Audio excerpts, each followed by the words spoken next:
up, yeah. Hello, and we are live with part 2 of our season 6 premiere George Romero tribute. I am your moderator, Pizzal. Joining me tonight, Mike, your house is on fire. Mike, get out. It's all good. It's all good. The Professor B-Movie Mike, he is so dedicated to this show. He is here live while his house is on fire around him. That's dedication. How's it going, Mike? That's metal. Yeah, it's going great. Only the best for our viewers. I don't know how long I'll be with us during this. That could spread. No, it's just the spirit of October has overtaken my house like it does every year. I'm a huge fan of Halloween and the month of October. It's in full swing, and what better way to celebrate than with some Romero action? Thanks for joining us. Absolutely. Also joining me tonight's Cameron. How you doing, Cameron? Doing great now that I found out that they secretly made Unfriended 2 without telling anybody. So I'm looking forward to that. Thank God. I also heard that you were quite gleeful over the news that, shocking. Who would have thought Harvey Weinstein's a creep? Well, that's not the biggest news of all today. The biggest news of all is the fact that they have bumped Master of Horror filmmaker Eli Roth's Death Wish remake off the Thanksgiving. It's not coming out anymore. Might be coming to a video store near you. Let's hope it goes to a shelf where it stays forever. Pulls out the Death Wish 3. There you go. Oh, that's so sad. Yeah, shameful. It's shameful. Is what my heart's broken for Master of Horror Eli Roth. That's the last 3 of his movies. I mean, the last 3 have all been just kind of shoved off to VOD. So, well, I think with this film though, it had to do with the subject matter was not seen in the best light in modern times. Maybe it didn't translate. Vigilante justice. Exactly. I think they just decided to avoid controversy and just like, no, we're not going to release that. Well, that's what happened today. Real briefly, they were going to do a Netflix panel for The Punisher at Comic-Con at New York, and while the panel was going on, they were going to secretly drop it onto Netflix as a surprise to people, the whole season today. And then, of course, what happened in Vegas, they decided not to, so it's now being pushed back to like 2018. So, and we saw similar things around 9/11. When 9/11 happened, all of a sudden all these movies were shelved, they're changed. Right. Every time a tragedy happens, they tend to be sensitive about these things, which I understand, but it's still censorship at the same time, which I don't support censorship, but I do understand why. So I'm kind of of two minds about this. I understand, but I don't agree, so I don't know. Mm-hmm. No, I agree. I remember going all the way back to was it season 3 finale of Buffy they had to postpone because of the Columbine tragedy. And then when it finally aired, I remember thinking to myself, it's like a mirror image of the Columbine tragedy, the principal the mayor turning into a big snake monster. You know what I mean? They preempted a few episodes. There was another episode about a character using like a sniper rifle in the bell tower. He was going to start shooting people, and he didn't. That didn't happen. But they basically preempted that. And then the finale where a bunch of high school kids get eaten by a giant snake. Yes. Yeah. Well, but also around that same time, they went back and re-edited Scream 3, so there was no visible blood in any of the movie. So all the kills are bloodless in Scream 3. Is that why that movie's a piece of shit? Okay. I just saw that. Jennifer, Jenny McCarthy? When she died, there was blood, I thought. Not as much as part 1 and 2, though. Well, that's true. Part 1 and 2, it's like everyone's covered in blood. By the end of the movie, like everybody's like covered in red. Scream 3. 2 was outstanding in that department. Yeah. Well, they really went overboard. I've never noticed that about Scream 3. I was too busy thinking to myself, God, this sucks the whole time. Oh, man. Yep. Yeah, I tried to get through it back when Scream 5 came, or Scream, whatever the hell the newest one is, came out. Yeah. And, I said, fuck this, and I didn't even watch the new one either. So I brought a few of my friends to Scream 4, and I was like, dude, this is a good horror franchise. You're going to fucking love it. And then, like, midway through the movie, I'm like, I'm sorry. I don't get the movie pick for the next, year. Sorry about this. Oh, goodness. Our friend Eric is joining us again tonight.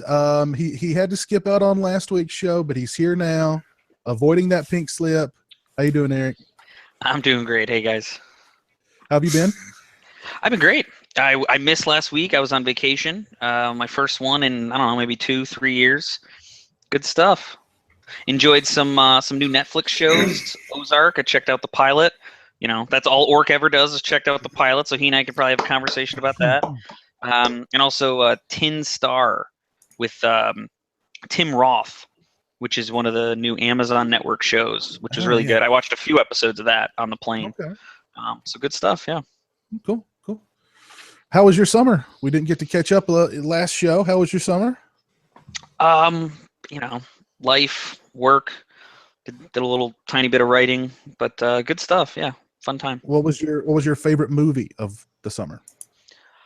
I don't know that it counts as summer, perhaps because it landed before September 21st, but I loved it. I thought it was fantastic. Okay, cool. I liked it a lot too. Yeah. Orc, how you doing, man?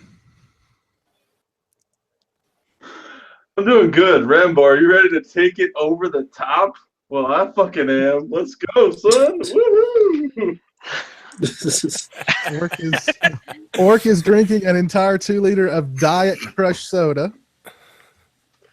So we're in for a treat. Great. You know, October's in full swing, and I'm just memeing. You got to meme half hour to half hour, you know. Well, So, I'm gonna throw something. Oh, he's dabbing. I'm gonna throw this at you right now, Orc. I want you to hit us with a dank meme of the week. Oh, damn! Already? Holy shit! Well, let me open up. Well, since you're over the top, you might as well. All right. There's a lot of tragic events going on in the world, especially in Las Vegas. Doesn't matter if you're left. Doesn't matter if you're right. Doesn't matter if you're bisexual. What matters is that we come together as great Americans, unless you're Cole or Idaho because they're Canadian. They don't know what they're talking about. And we bond on this amazing time of shittiness. I can't fit that on a meme generator, Orc. That's too big.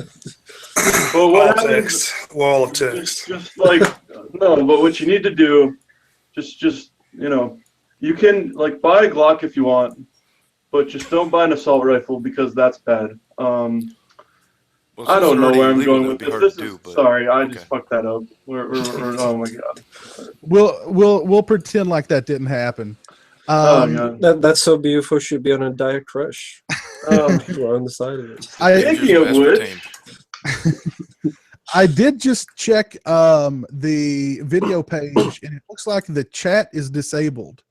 So if you guys want to chat with us during the show, please tweet at us at TSF Nation. Apparently they've changed Google Plus. They've done some sort of change, and it's possibly affected the live chat. So also you can tweet at Jay the Stingray 57 or whatever the fuck his handle is, and he's the one who disabled the chat, so it's all his. Well, just Jay the Stingray. That's it. Either that or they finally caught up with us and we've now been blacklisted. Well, that's a possibility too. But they did do some sort of update to Google Hangouts, and that could definitely be one of the side effects of that update. So you can find Jay at www.officespace.com. Just don't steal a stapler.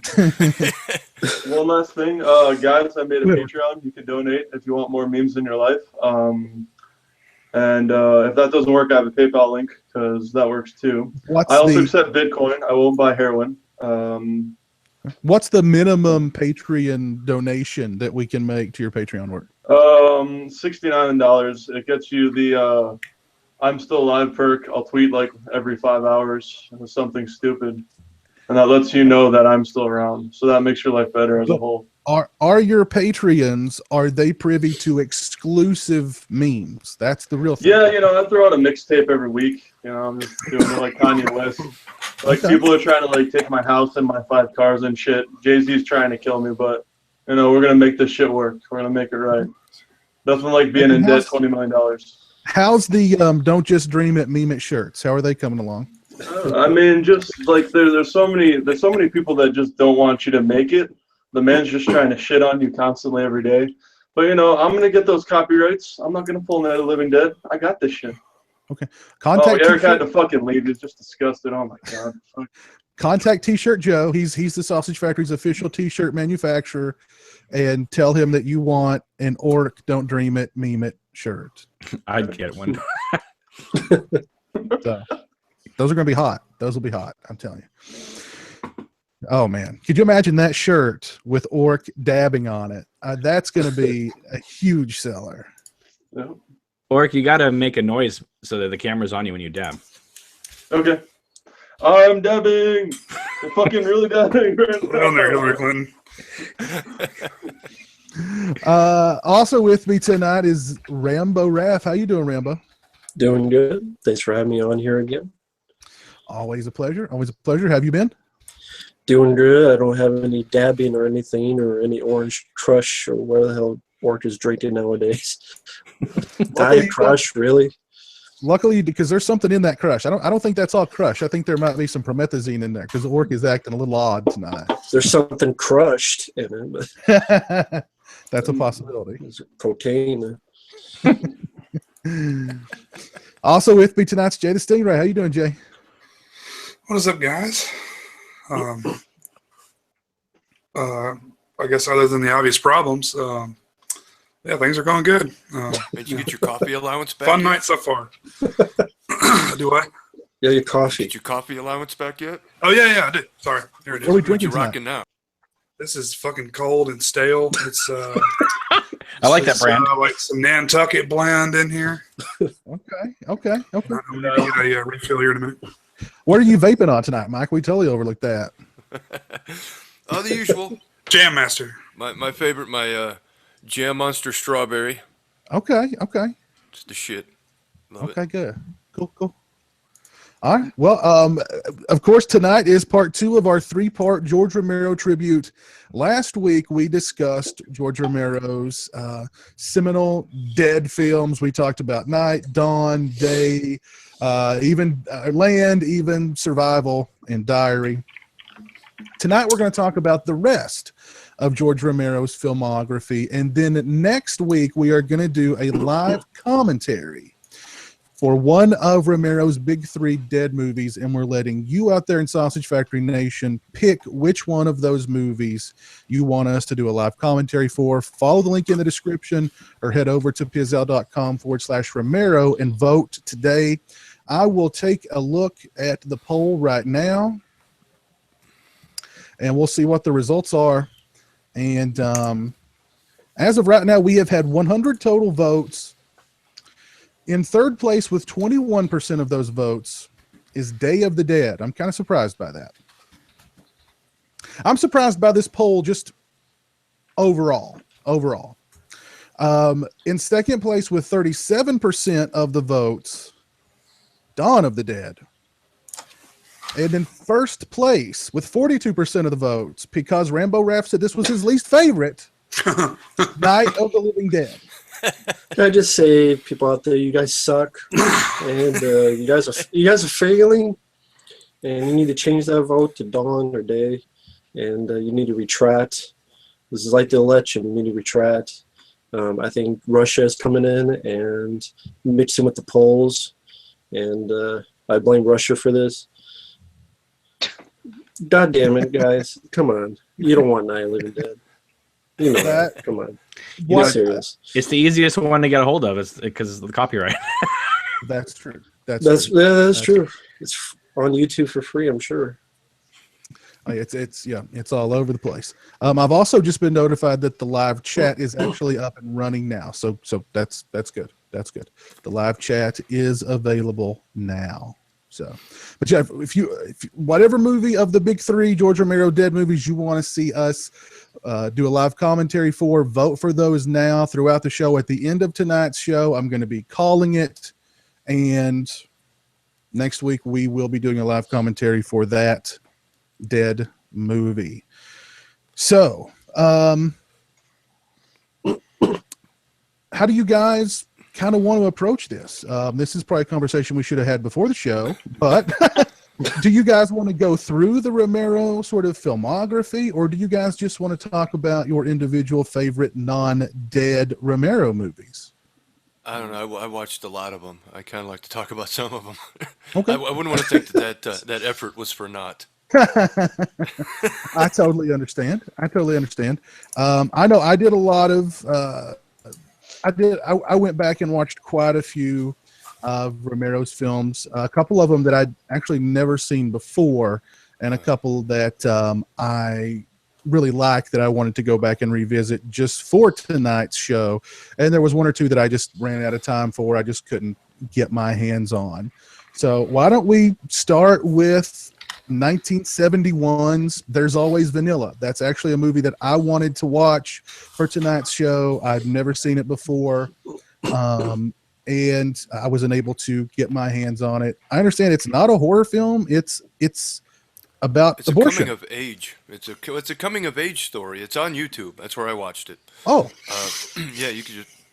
But it's kind of the existential crisis of your early 20-somethings, where you have this guy that's a studio musician, but he's not happy with his job, so he's trying to find himself. So he goes through these various adventures, and it's just an existential crisis in this guy. He doesn't know what he wants to do with himself. He looks at going to college as like a setting himself up for a 50-year prison term, because he doesn't know that if what he picks to do now will be what he wants to do in the future.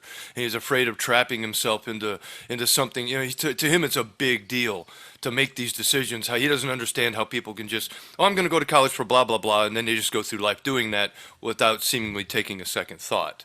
And he's overcome by it's kind of like the coming out of the 60s into the 70s. Now, what do we do with ourselves? It's a very of its time picture.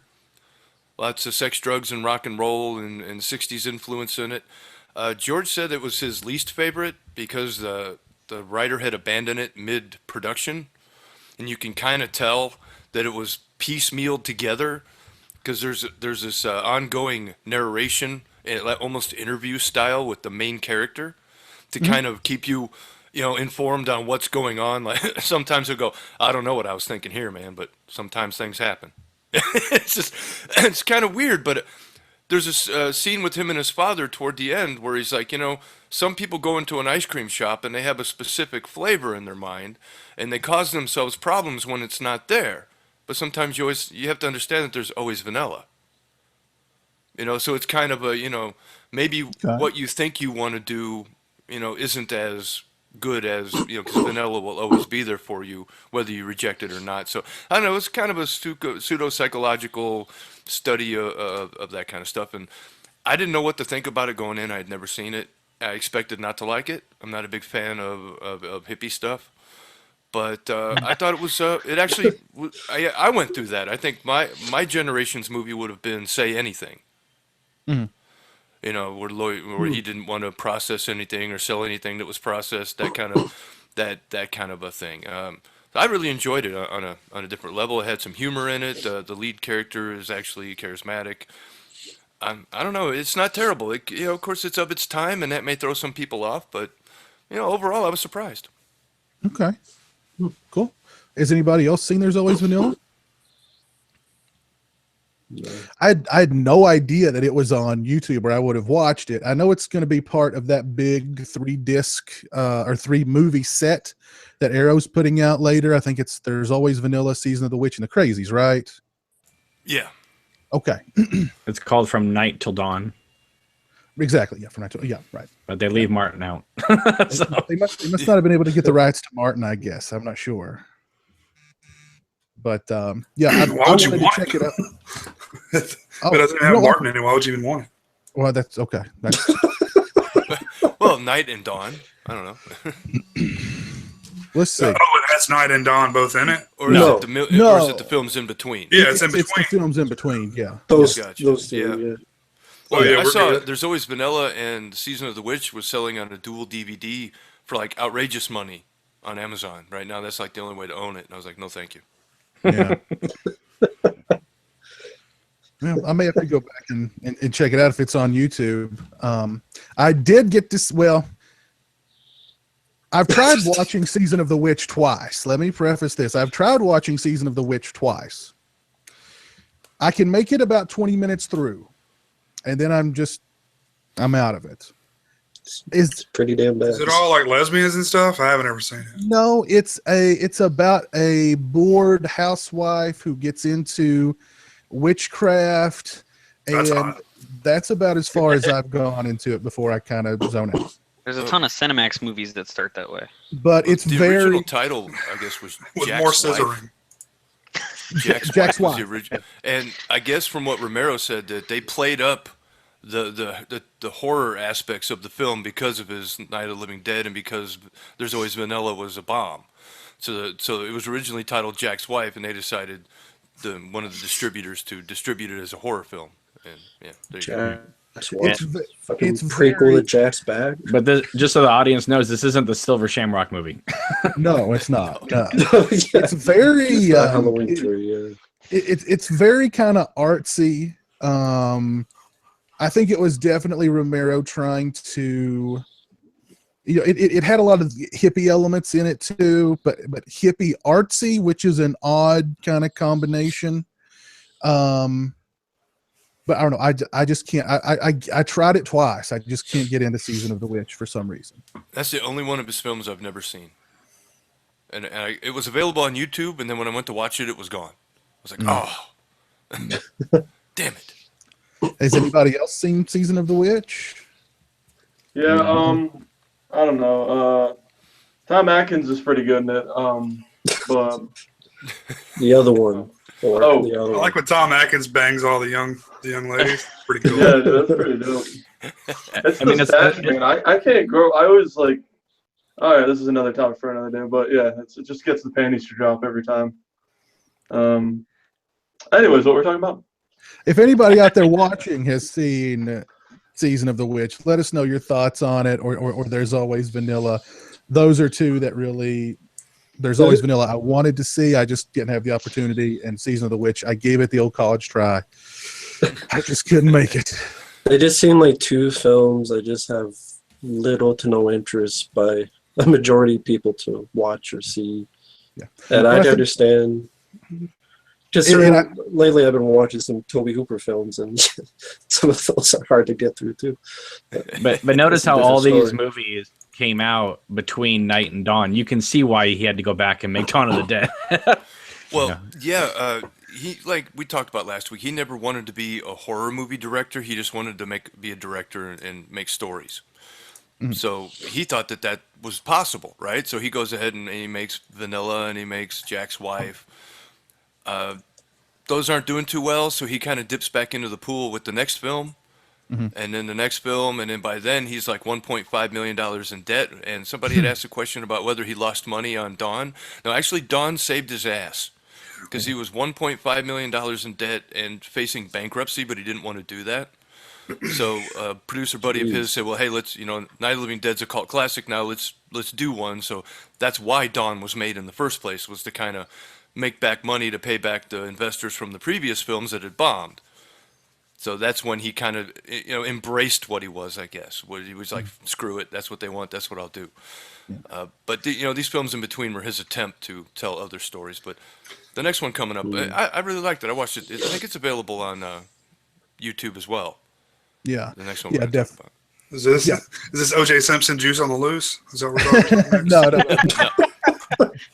No, it's not. It's not, as a matter of fact. But yeah, I mean, I agree. I think that There's Always Vanilla in Season of the Witch were his attempts to be a filmmaker, to be recognized as not just a horror filmmaker, but as a filmmaker. And I think, Which I think is kind of, they didn't perform. I kind of find it weird about movie directors.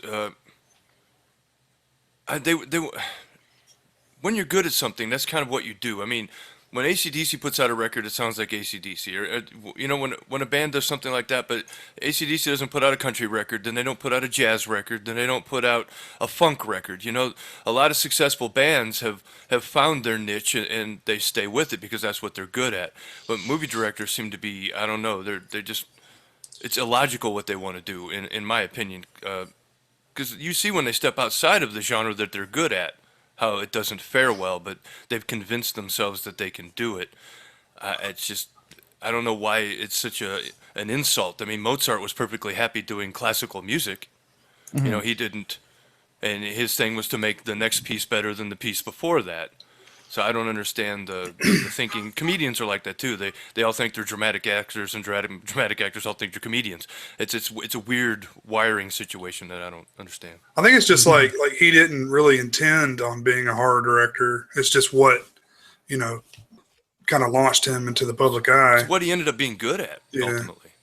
I think horror gets a bad rap, though, and so I can see why some directors or writers or whomever wouldn't necessarily want to be like stuck in that genre, because, you know, when you're there, you know, maybe the kind of scripts you get aren't as good. Maybe the acting talent you have available isn't is high caliber. I'm with you, Mike. I get it. If you're good at something, do what you're good at. But I think particularly in his time, horror was not a genre that, you know, was looked on very highly. What's different environment now? Yeah, but he was active in the reinvention of the horror genre. I mean, he breathed new life into it. I mean, so he could have went with that and been that guy. But you know, I don't know. You go to a John Woo movie because it's a John Woo movie, not because of, you know, what he thinks he might be. But there's a certain expectation there. Yeah, right. But and I think the thing with, you know, again, I've not seen Vanilla, but with Witch, I mean, I think he was trying to be too artsy and not focused on what is this story about. You know, what are these characters about? And it was just kind of, I don't know, it just didn't seem focused, and it was just kind of meandering. And I don't know. I mean, maybe he wanted to be you know, an artsy kind of filmmaker, but I don't know, that just didn't really kind of suit him. I mean, even John Carpenter never wanted to be a horror filmmaker. You know, Halloween just ended up being so huge that he just kind of stumbled into it. But he still has a style where he can kind of get away with it. I mean, you watched Escape from New York, right? They Live, you know, Big Trouble in Little China, Starman. I mean, he still has he can do that. I think he's better at being able to stretch than some people are. Some people are able to do that. Memoirs of an Invisible Man. Not everybody's perfect. Their mistakes will be made. Mistakes were made, yes. The other thing is George Romero was making these smaller movies that, if you think about it, like, how do you sell Jack's Wife? How do you sell There's Always Vanilla? You can't really. It's hard. You know, there was no straight to VOD, straight to video back then. So, I mean, Night of the Living Dead sells. That goes to every drive-in in America. You know, but There's Always Vanilla. Who's going to go see that? I mean, there's a reason why these movies have been so hard to find for so long before Anchor Bay started releasing them. You know, it was like, I never found these once in the video store. Yeah, I could barely find Night Riders. Well, you know, and I'm sure that they sold those films on, you know, from director George A. Romero, who chilled you to the bone with Night of the Living Dead. There's Always Vanilla. It's about abortion. You know what I mean? It's like, what? I don't want to watch that. You know, I want to watch this guy scare me, you know? You know what time that really fucked me over? Is like Wes Craven produces, or no, he's like the director. It's like My Soul to Take. And I'm like, all right, fuck yeah, I'll take a ticket to that. And I was like, oh shit, what did I just do? and you bought the 3D ticket too, huh, Rick? No, fuck 3D. No. Best 3D film I've actually ever seen in the theater was My Bloody Valentine, when it brought everything back. That was awesome. Yeah, it was.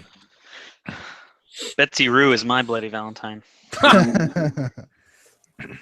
Well, it's after There's Always Vanilla and Season of the Witch, Romero did kind of return to his more horror roots, his more kind of, I guess, social, you know, social statement meets horror kind of roots with The Crazies, which I've always kind of thought The Crazies could be a prequel to Night of the Living Dead.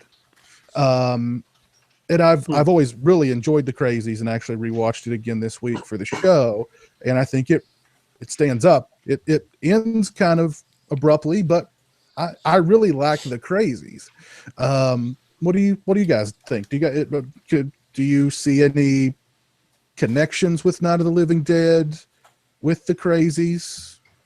Anybody? Has a similar feel. That's for sure. I could definitely buy into how that would be how the zombie thing started. Was you know, an accident of the government. I liked how the paranoia and the social comment. I love the Crazies too. I watched it again this week, and I haven't seen the remake, and I don't really want to. When I really like an original, I tend to avoid remakes.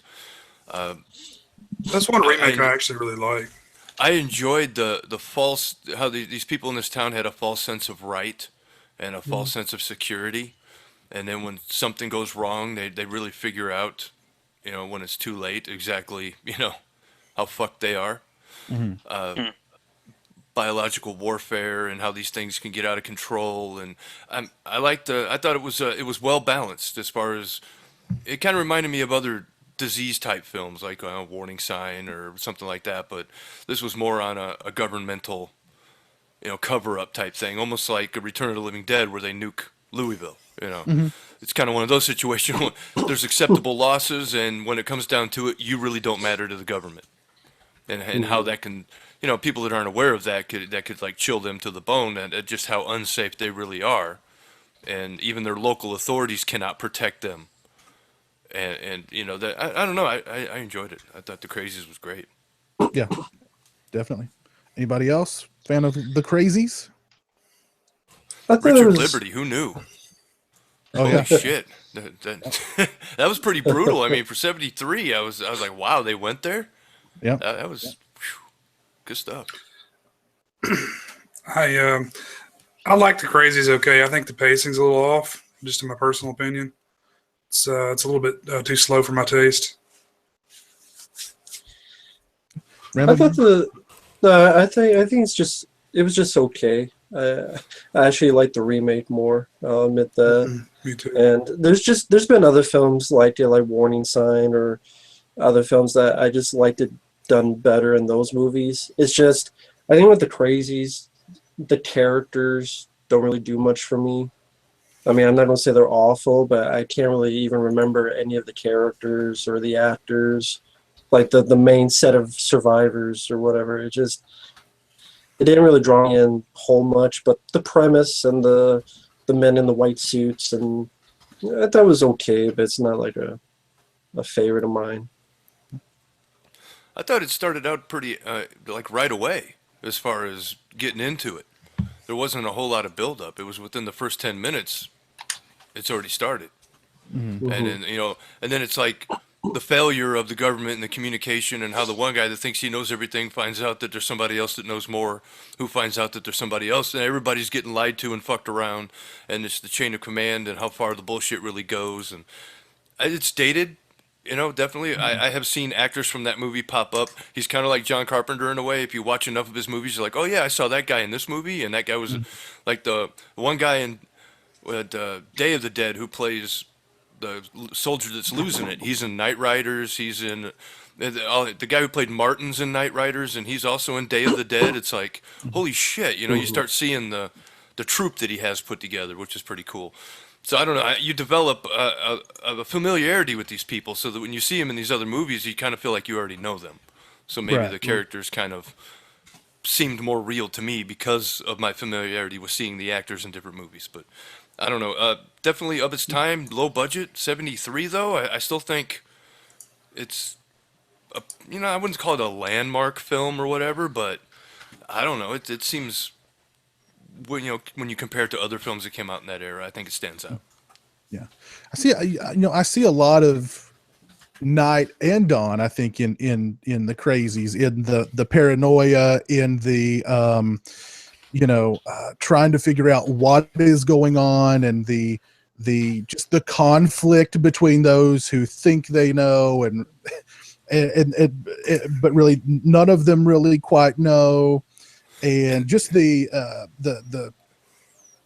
I mean, it's in the title, the Crazies. You know what I mean? They're kind of all crazy. But they're crazy in different ways, and you never know who is crazy, who's got it, when they're going to start showing symptoms, and what those symptoms will be like. Will they just pick up an axe handle and try to kill you, or will they sit in the middle of the street and play with rocks and giggle like a child? Will they try to rape you?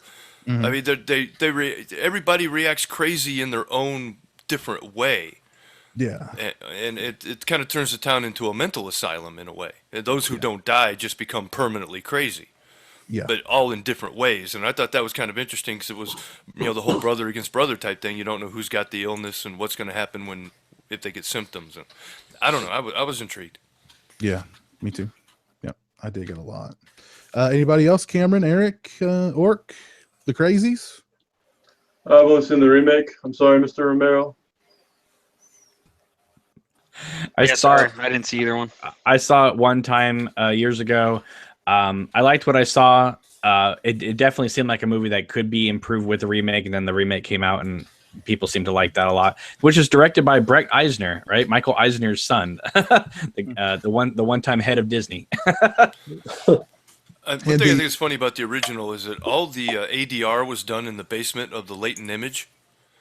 And if you're watching the movie and you know that, you could tell because all the off-screen voices sound like they're in a cave instead of out in the woods. It's actually kind of hilarious, but that was the shoestring filmmaking back then. It fits right in with all the other fare of the era.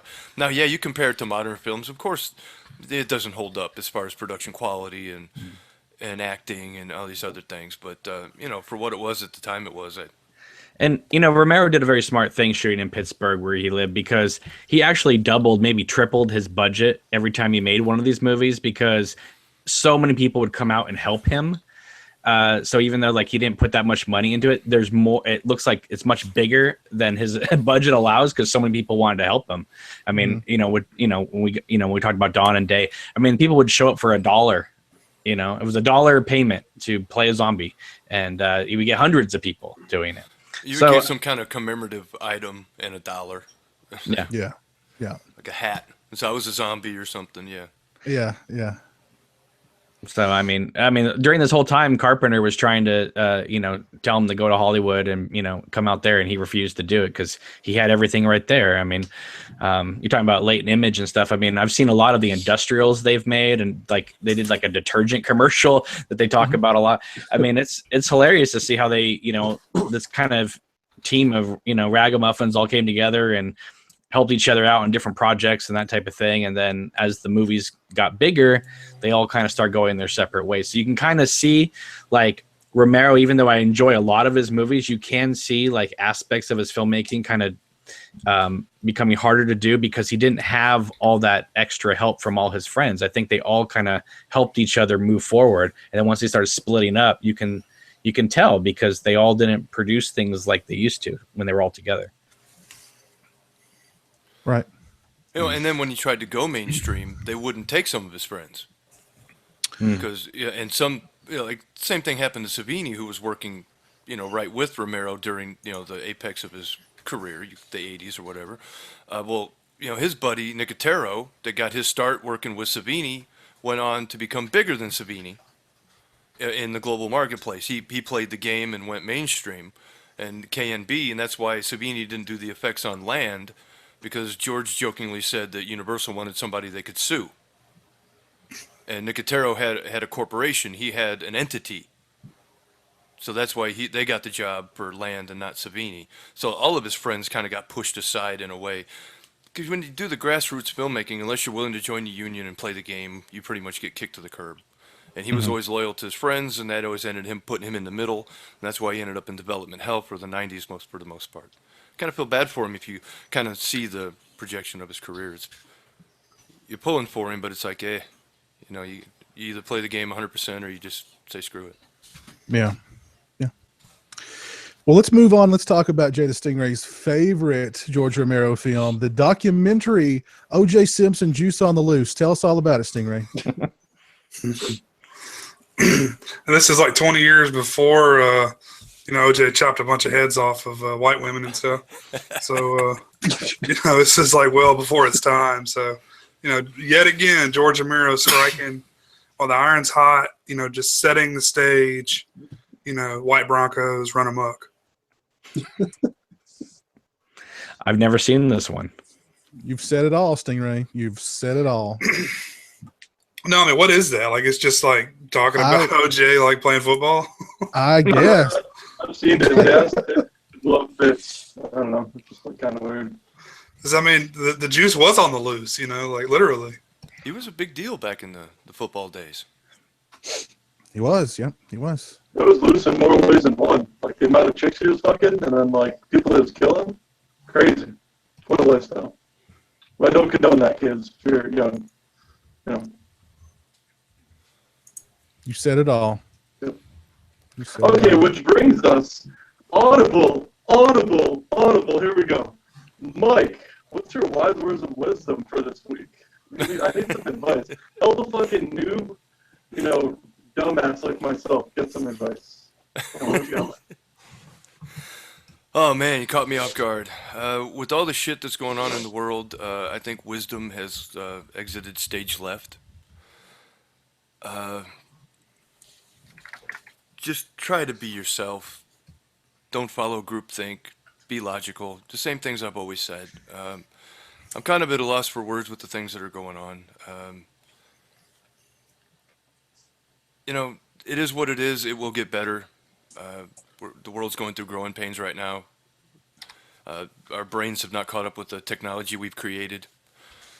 Just, you know, as bad as you think it is now, look back in history and see that at one time it was actually worse, and that we've been improving. So don't allow, you know, the modern we're all gonna die, you know, Chicken Little, the sky is falling bullshit get you down. It's not true. We're steadily getting better. It's just that we've hit a spot right now where the growing pains have become more apparent. You know, just be you. Just be cool. You know, don't be a part of the problem. And remember that the sun always comes out tomorrow, and tomorrow's a new day. And screw it, man. Just make it the best day you possibly can, because you don't know how many you got left. Yeah, Okay, and thank you, don't sir. Mike. and don't go to Walmart in the middle of the night with bald.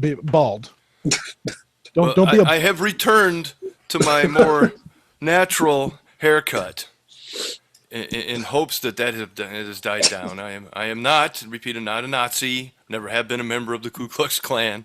I don't hate anybody. Well, groups of people, individuals are different. You know, some individuals it's kind of hard not to, but as far as groups go, no. You know, just chill. Sometimes it's just a haircut, man. My wise words, Oric, would be for you to take that cap off and flush it down the toilet.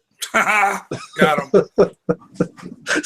You know what, I hear a bunch of shit from you fucking cucks and fucking shit all the time.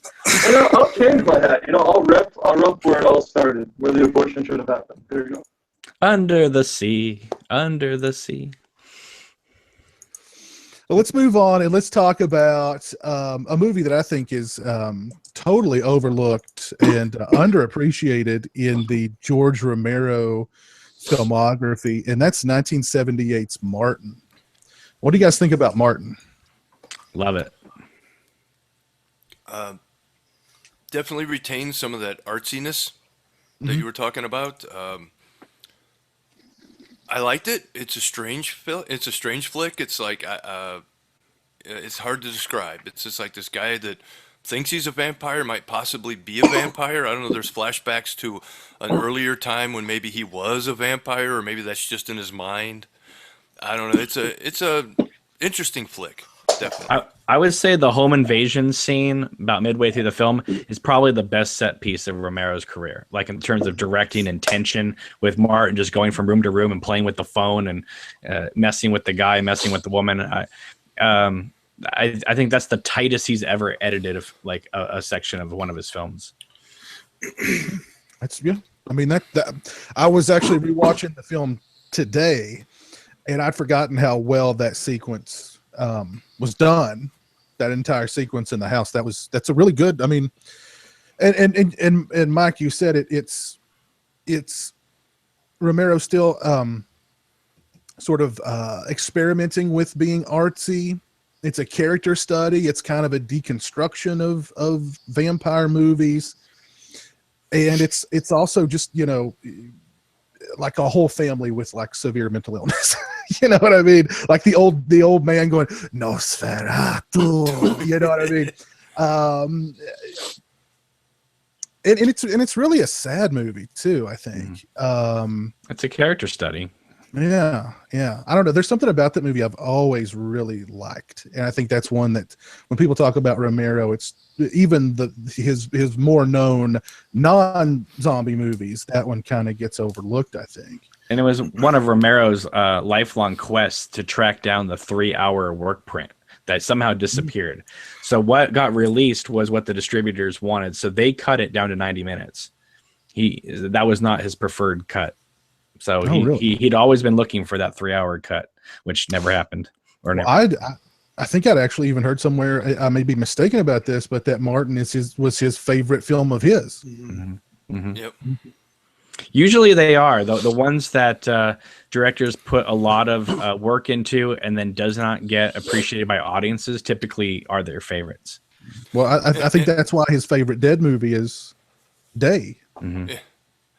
Well, he had a lot of themes. Not only did he reuse actors in his movies, he reused themes. Like from There's Always Vanilla.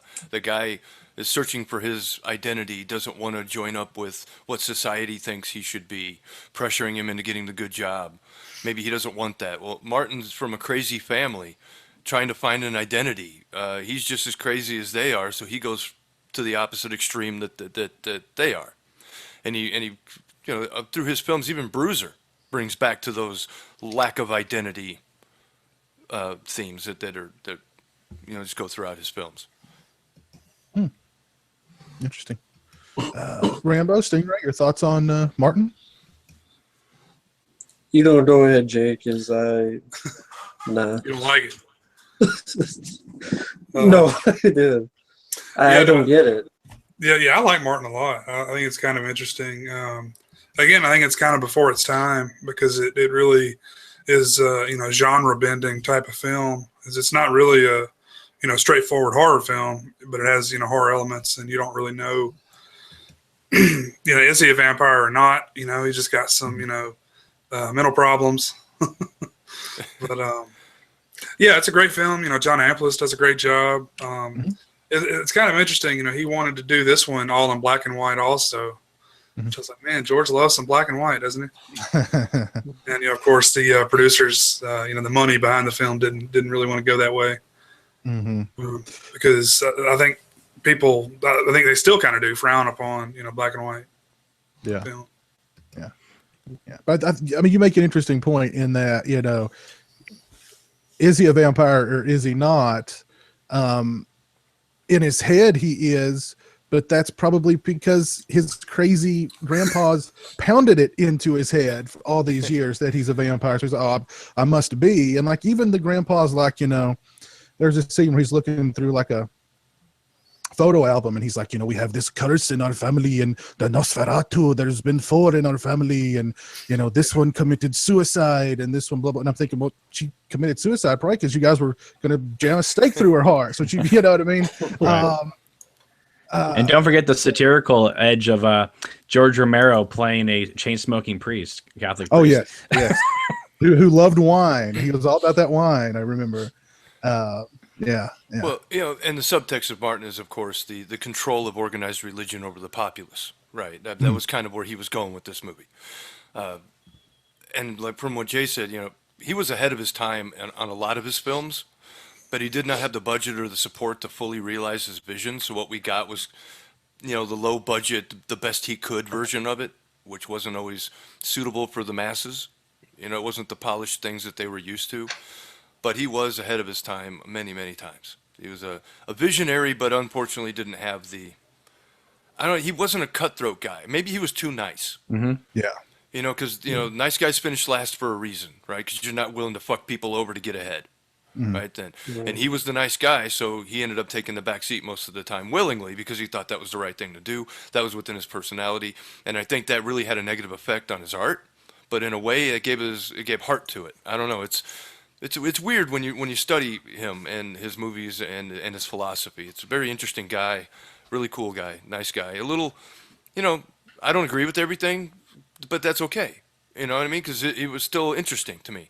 I appreciated him expressing himself, even though I didn't always agree with the certain comments that he had about society. But it's cool.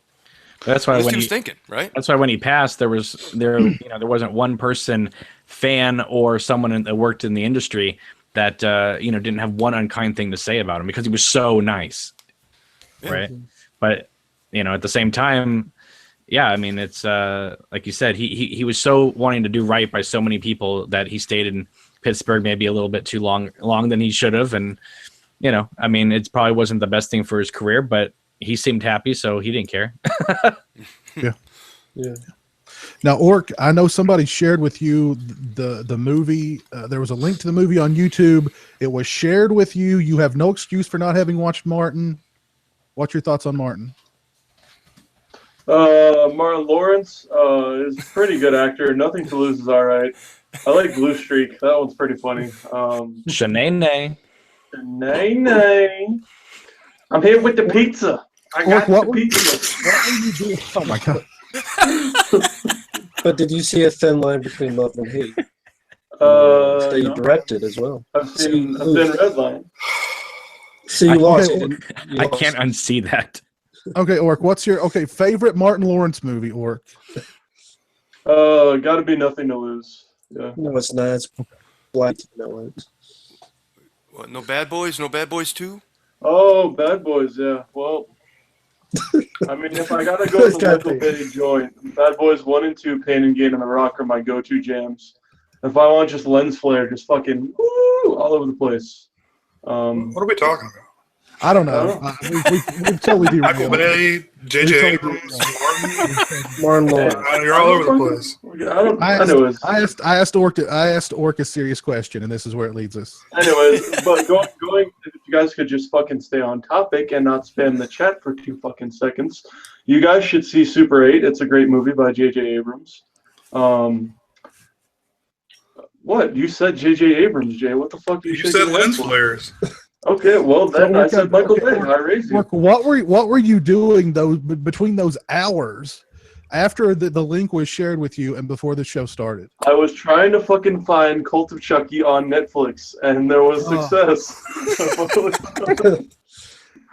You spent multiple hours searching for Cult of Chucky on Netflix and couldn't find it? There's a lot of shit to scroll through. But I know you know this, Piz.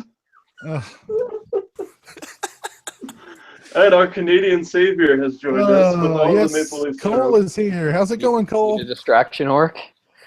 No, never. Up on you? No? Okay. How are you, Cole? It is hard. It was hard to find Cult of Chucky. I was looking at the same time. It wouldn't come up in a direct search. It was weird. Would Orc ever lie? I'm like Orkerham Lincoln right here. Let's go. Even Daniel Day-Lewis is laughing somewhere in the world, making shoes right now. Cole, you missed Orc's Shanae dance. Shanae? Oh, well, that's all right. While he's dabbing. Orc's been on a whole new level tonight. He's been dabbing. He's been Shanae dancing. He's been... Are you on a new pain pill regimen? Yeah, for your surgery? He was going on nuts last night, and he still hasn't calmed down. Tell him the Diet Orange Crush has stuff crushed in it. Opioids, man. Be careful.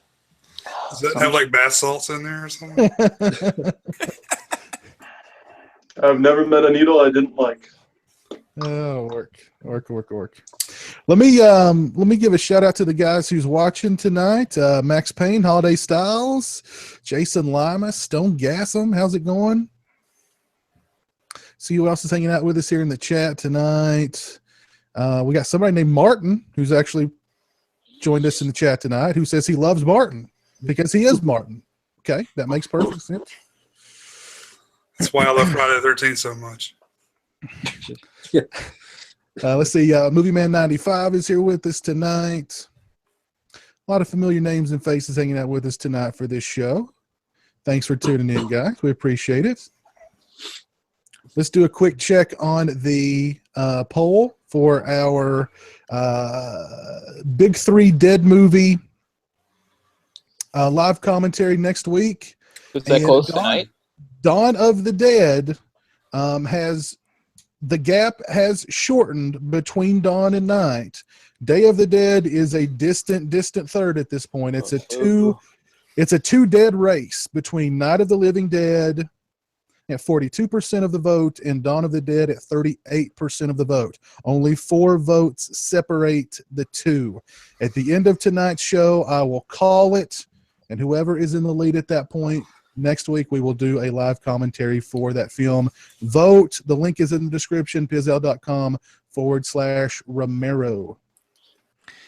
Please don't disappoint me, guys. Please don't disappoint me.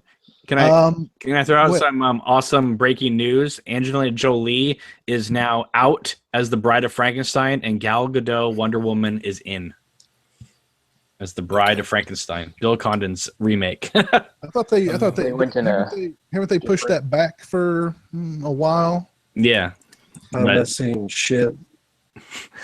As long as Angelina Jolie's not doing a damn thing, I'm happy with that. She can go abuse like that's why it's happy news. Does anybody Philippines or wherever the hell she's does anybody children want these to days. see a Bride of Frankenstein remake? I mean, does anybody want to see that? It's gonna have the mummy in it, you know. So. No. It's all the kids, man. You're talking about the 12 to 18 demographic. That's what they Oh, want. yeah. I mean, Bill Condon is a good filmmaker. David Koepp, who's co-writing, it's a good filmmaker. So, I mean, there's good people behind the camera. So will the bride have an axe and be swinging at fucking other vampires or something? What the fuck plot is? With her hair sticking up and she'll use that as a weapon or something? Oh. Well, probably because she's being played by Wonder Woman now. So I don't know. I don't know who wants. I don't know. I don't get Universal it. does. Anybody there. That's the fucking problem with these Universal movies, man. yeah, They didn't learn anything from Van Helsing, apparently. Or goddamn Mummy, man. Or Mummy, yeah. I'm not even interested. I have not seen it. There's nothing about that film that makes me want to see it. If that's the kickstart of the new universe, it's pretty much kicked me out of caring. I almost want to see it just to see how bad it was. But Del Toro's pseudo remake of the Creature movie does look interesting. I don't think that's going to be actual. Shape of Our canon. Water. It's not going to be. Yeah, it's not going to be That looks included in the new universe, but I think it's probably the better way to go if you're going to remake one of these films, to explore different. That looks really interesting. That looks real. And I'd go see it just because he made it anyway. Because visually, I mean, he's the master right now. So. Yeah, it looks absolutely phenomenal. I think I can't wait to check that out. But Cole has joined us a little bit late. Cole, we've discussed Romero up to Martin. Do you have anything that you'd like to add regarding There's Always Vanilla, Season of the Witch, The Crazies, or Martin? Well, I haven't seen too much, but I have seen The Crazies. I've always found it a little dull.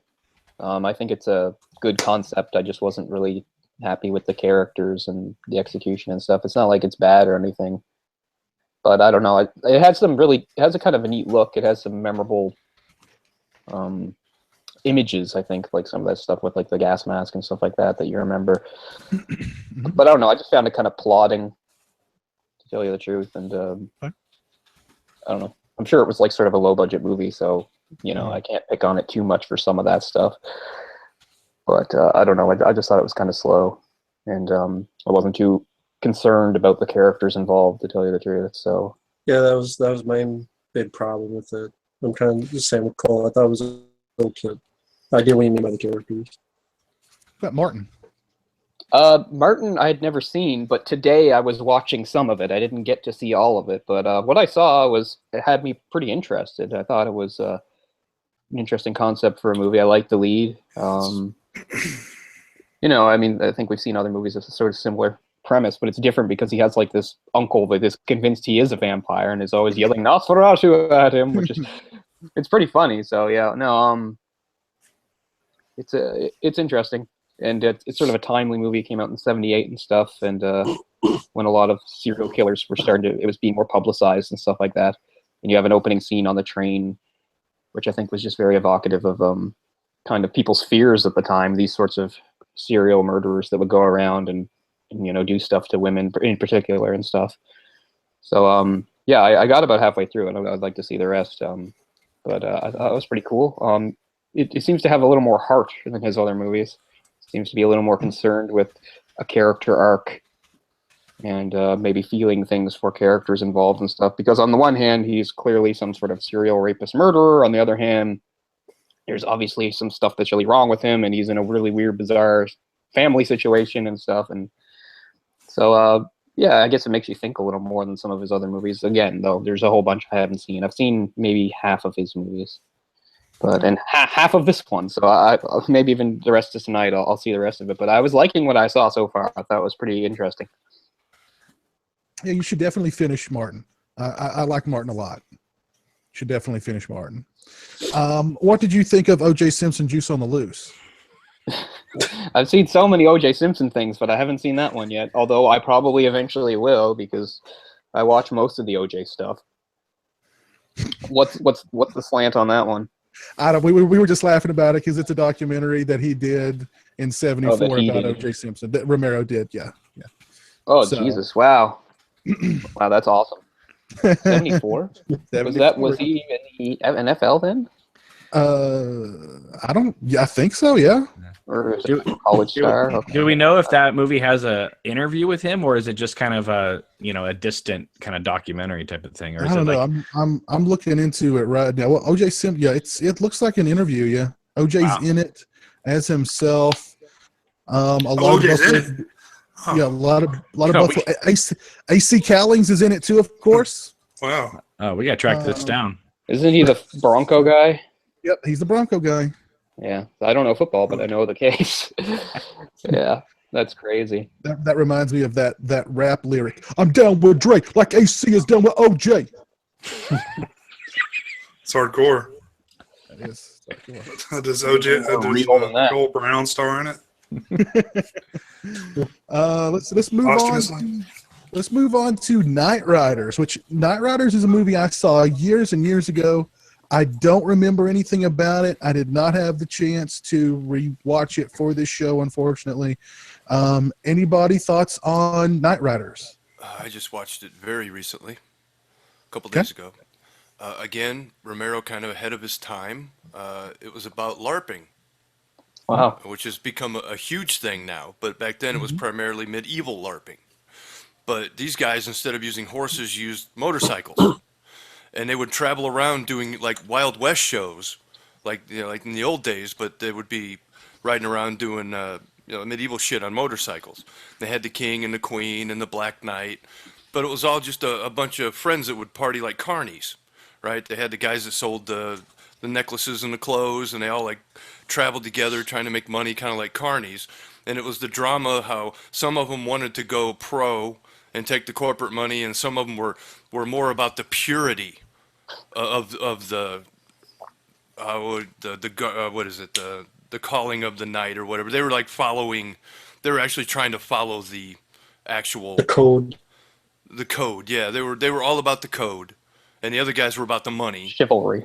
And the king, played by Ed Harris in his first feature film role. It was Savini was the Black Knight. I mean, I ended up enjoying it. I didn't know what the hell to expect, because to me it didn't sound like a concept that I would be interested in. I've avoided it for years.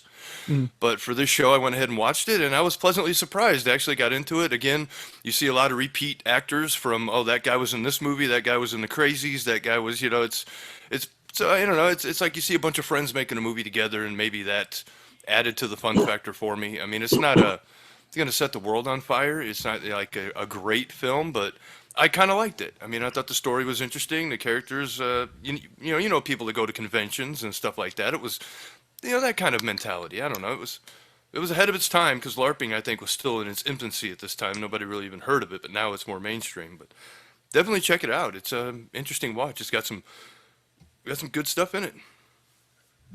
Cool. The problem to me is just way too long. It's like 2.5 hours long. I guess the original cut was 17 hours, I think, what he said. He'd shot so much crap. I mean, so you're lucky it wasn't longer. But it's like, maybe this be a fun concept, but not for 2.5 hours. I think that was a bit too much for me. Maybe that's why I didn't really care for it. It's just, for this concept, you could do 90, 100 minutes, not 2.5 hours. Maybe even a different cut, different edit. Maybe I would like it more. But yeah, Ed Harris was fine. Tom Savini was fine, but the pacing was off for me. It could definitely be streamlined. It could definitely be put into a meaner cut. But I don't know. I kind of enjoyed it for what it was. Anybody else? Night Riders? Only heard of it, but it's a pretty unique thing. There can't be too many movies that tackle that kind of stuff. So. Well, it's the it's the most personable movie I think Romero made. It also, like we were talking about, he's he's at the forefront of so many things. He did kind of predict the Renaissance fair that has been happening all over this country for the last 15 years. So there's that, and it's all about not selling out, which is all what Romero was talking about. And he was casting Ed Harris as a lead before Hollywood ever was. So the ending is really dark. Mm-hmm. I mean, it's a satisfying conclusion, but it's quite dark. He actually made more money not from the release of this film, but from the fact that when the TV show Knight Rider came out, they had to pay him money to use the name because it was the same spelling. So he made more on that than he did on the movie itself. So good for him. Well, hey, he made some money. I mean, people Hasselhoff, but I think the real star is Kit. I think we all know Jay, don't don't hassle the Hasselhoff's chest hair. You don't hassle the chest hair. Yeah. So. I saw that sumbitch eat a hamburger while he was drunk, and that was better than Knight Rider. So. I remember that infamous little video. Yeah, it's interesting. He ate it off the floor. Yeah, it's awesome. From my perspective, I can't really talk. I mean, I've had a few drunken hamburgers in my day. So I'm just not the celebrity that the Hoff is. I don't think my children weren't filming like that, me doing it. So there's a difference. Have you seen the video, Mike? I don't think you've ever done anything like this before.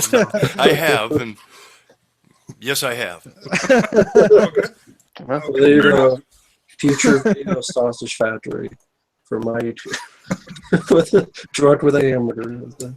Our worst drunks next week on the Sausage Factory. For our Patreon viewers, our Patreon contributors. Can you imagine if we did a drunken commentary on one of these videos?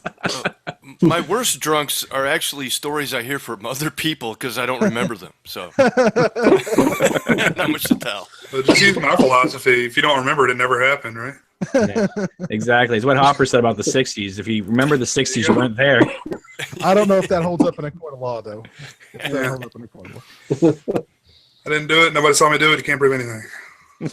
Well, let's move on to a movie that I'm sure we've all probably seen, and that is Creepshow.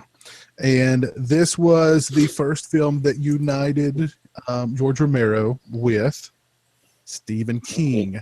An anthology, a classic anthology. I think when in the pantheon of anthologies, it's got to be right up there, either one or two, as the best horror anthologies out there. Definitely an ode to the old school EC comics. Thoughts on Creepshow? Go ahead and get it started, Mike. Oh, go ahead, Rambo. No, real quickly, I just want to mention Stephen King did have a cameo in Knight Riders. Yes. He did. Hooky Man. Yeah, he put stuff in his mouth with food. And it was Patricia Tallman's first movie, who, of course, she was in the remake of Night of the Living Dead. Again, once you watch his films, you see the relationships and the friendships that he cultivated over the years. And that's a whole new level for me. You enjoy the films on more than just the film level, But Creepshow, classic, right? I mean, I know there are people, believe it or not, that don't like the film. I mean, maybe they haven't seen part 3. But the original, to me, is a classic. Yes. I mean, it is what it set out to be. Great characters, great stories, great effects. Romero's talked about how King is so temperamental, how he had a hatred of, and still has a hatred of Kubrick for what he did to The Shining. Mm-hmm. I guess Stephen always was pissed off at George because of the way he directed him as Geordie Farrell. He's like, you made me look like an idiot, George. So that was like a standing thing between them. Then Stephen would never forget that kind of stuff. And he was kind of hard to work with, but that would go on later in their relationship. But it's awfully strange considering the character. Yeah, I can't see it any other way. I mean, to me, it was so perfect. I think Romero directed him perfectly. Yeah, and I'm like, King, really? He made you look stupid? Okay, well, never mind. That's a conversation. Well, two things we know about Stephen King: cocaine and holding grudges. Remember the trailer for Maximum Overdrive? He said he was going to scare the living heck out of us, and that movie's a lot of things, but it's not scary. I'm scare the hell out of you. So Stephen King doesn't really have like a good judgment at that period of time in terms of but I mean, Creepshow. Come on, it's awesome. It's great. Just the something to tide you over. Just the stories. I don't know. Leslie Nielsen in one of his last turns as a bad guy before he went total Frank Drebin. I mean, he was actually heavy back in the day. And he's really good at being an asshole. He's one of the few guys that made the switch successfully. I mean, uber talented dude. But Ted Danson in an early role. Good stuff. Yeah. Good stuff. What's your favorite segment? The Crate is always going to be my favorite. Adrian Barbeau, Hal Holbrook. I mean, all the characters, the story, the creature. I mean, that one's my favorite. Yeah. I'd probably have to go with the Crate too. Although the Geordie, meteor shit. I mean, that was meteor shit. But Martin was also in Creepshow. He played the father in Father's Day that wanted his cake. That's right. Yeah. So his whole universe is very Carpenter-esque as far as having the same people in his films, and it's just kind of cool. Yeah. It wasn't John Amplas a scientist or something in Day of the Dead? In Day of the Dead, he was, Yeah. Yep. Yeah, I wanted to mention in the Crate, the monster, they reused that monster in one of, I thought it was Tom Savini's episode, but it's not. It's Monsters in My Room. They reused the monster and go and segue, that George Romero really put that show on the map as well. Tales from the Dark Side. I really don't think there's a weak story in Creepshow. Really, they're all pretty darn good, and they're all about 20 or so minutes long because there's 5 of them, and the movie's 2 hours on the nose with a prologue and an epilogue. So, I mean, it's very tightly put together. You can see how I don't know. Movies like that typically, they either rise or fall on their stories, and it just continually builds until basically that explosion of cockroaches at the end, and the movie's over. So. And I think Creepshow was the first meeting between the Adkins and Romero, and the Adkins would go on to be in many more of his films. Yes. So, yes. Well, and that's something that Romero and Carpenter shared their love of the Adkins. You know what I mean? And Joe Hill is in this movie too. He's the little boy. Yeah. Oh yeah. Yep. Mm-hmm. It's got a great Ed Harris. Yeah. Yeah, Ed Harris. Yeah, great cast. Ed Harris, yeah. Ted Danson before Cheers.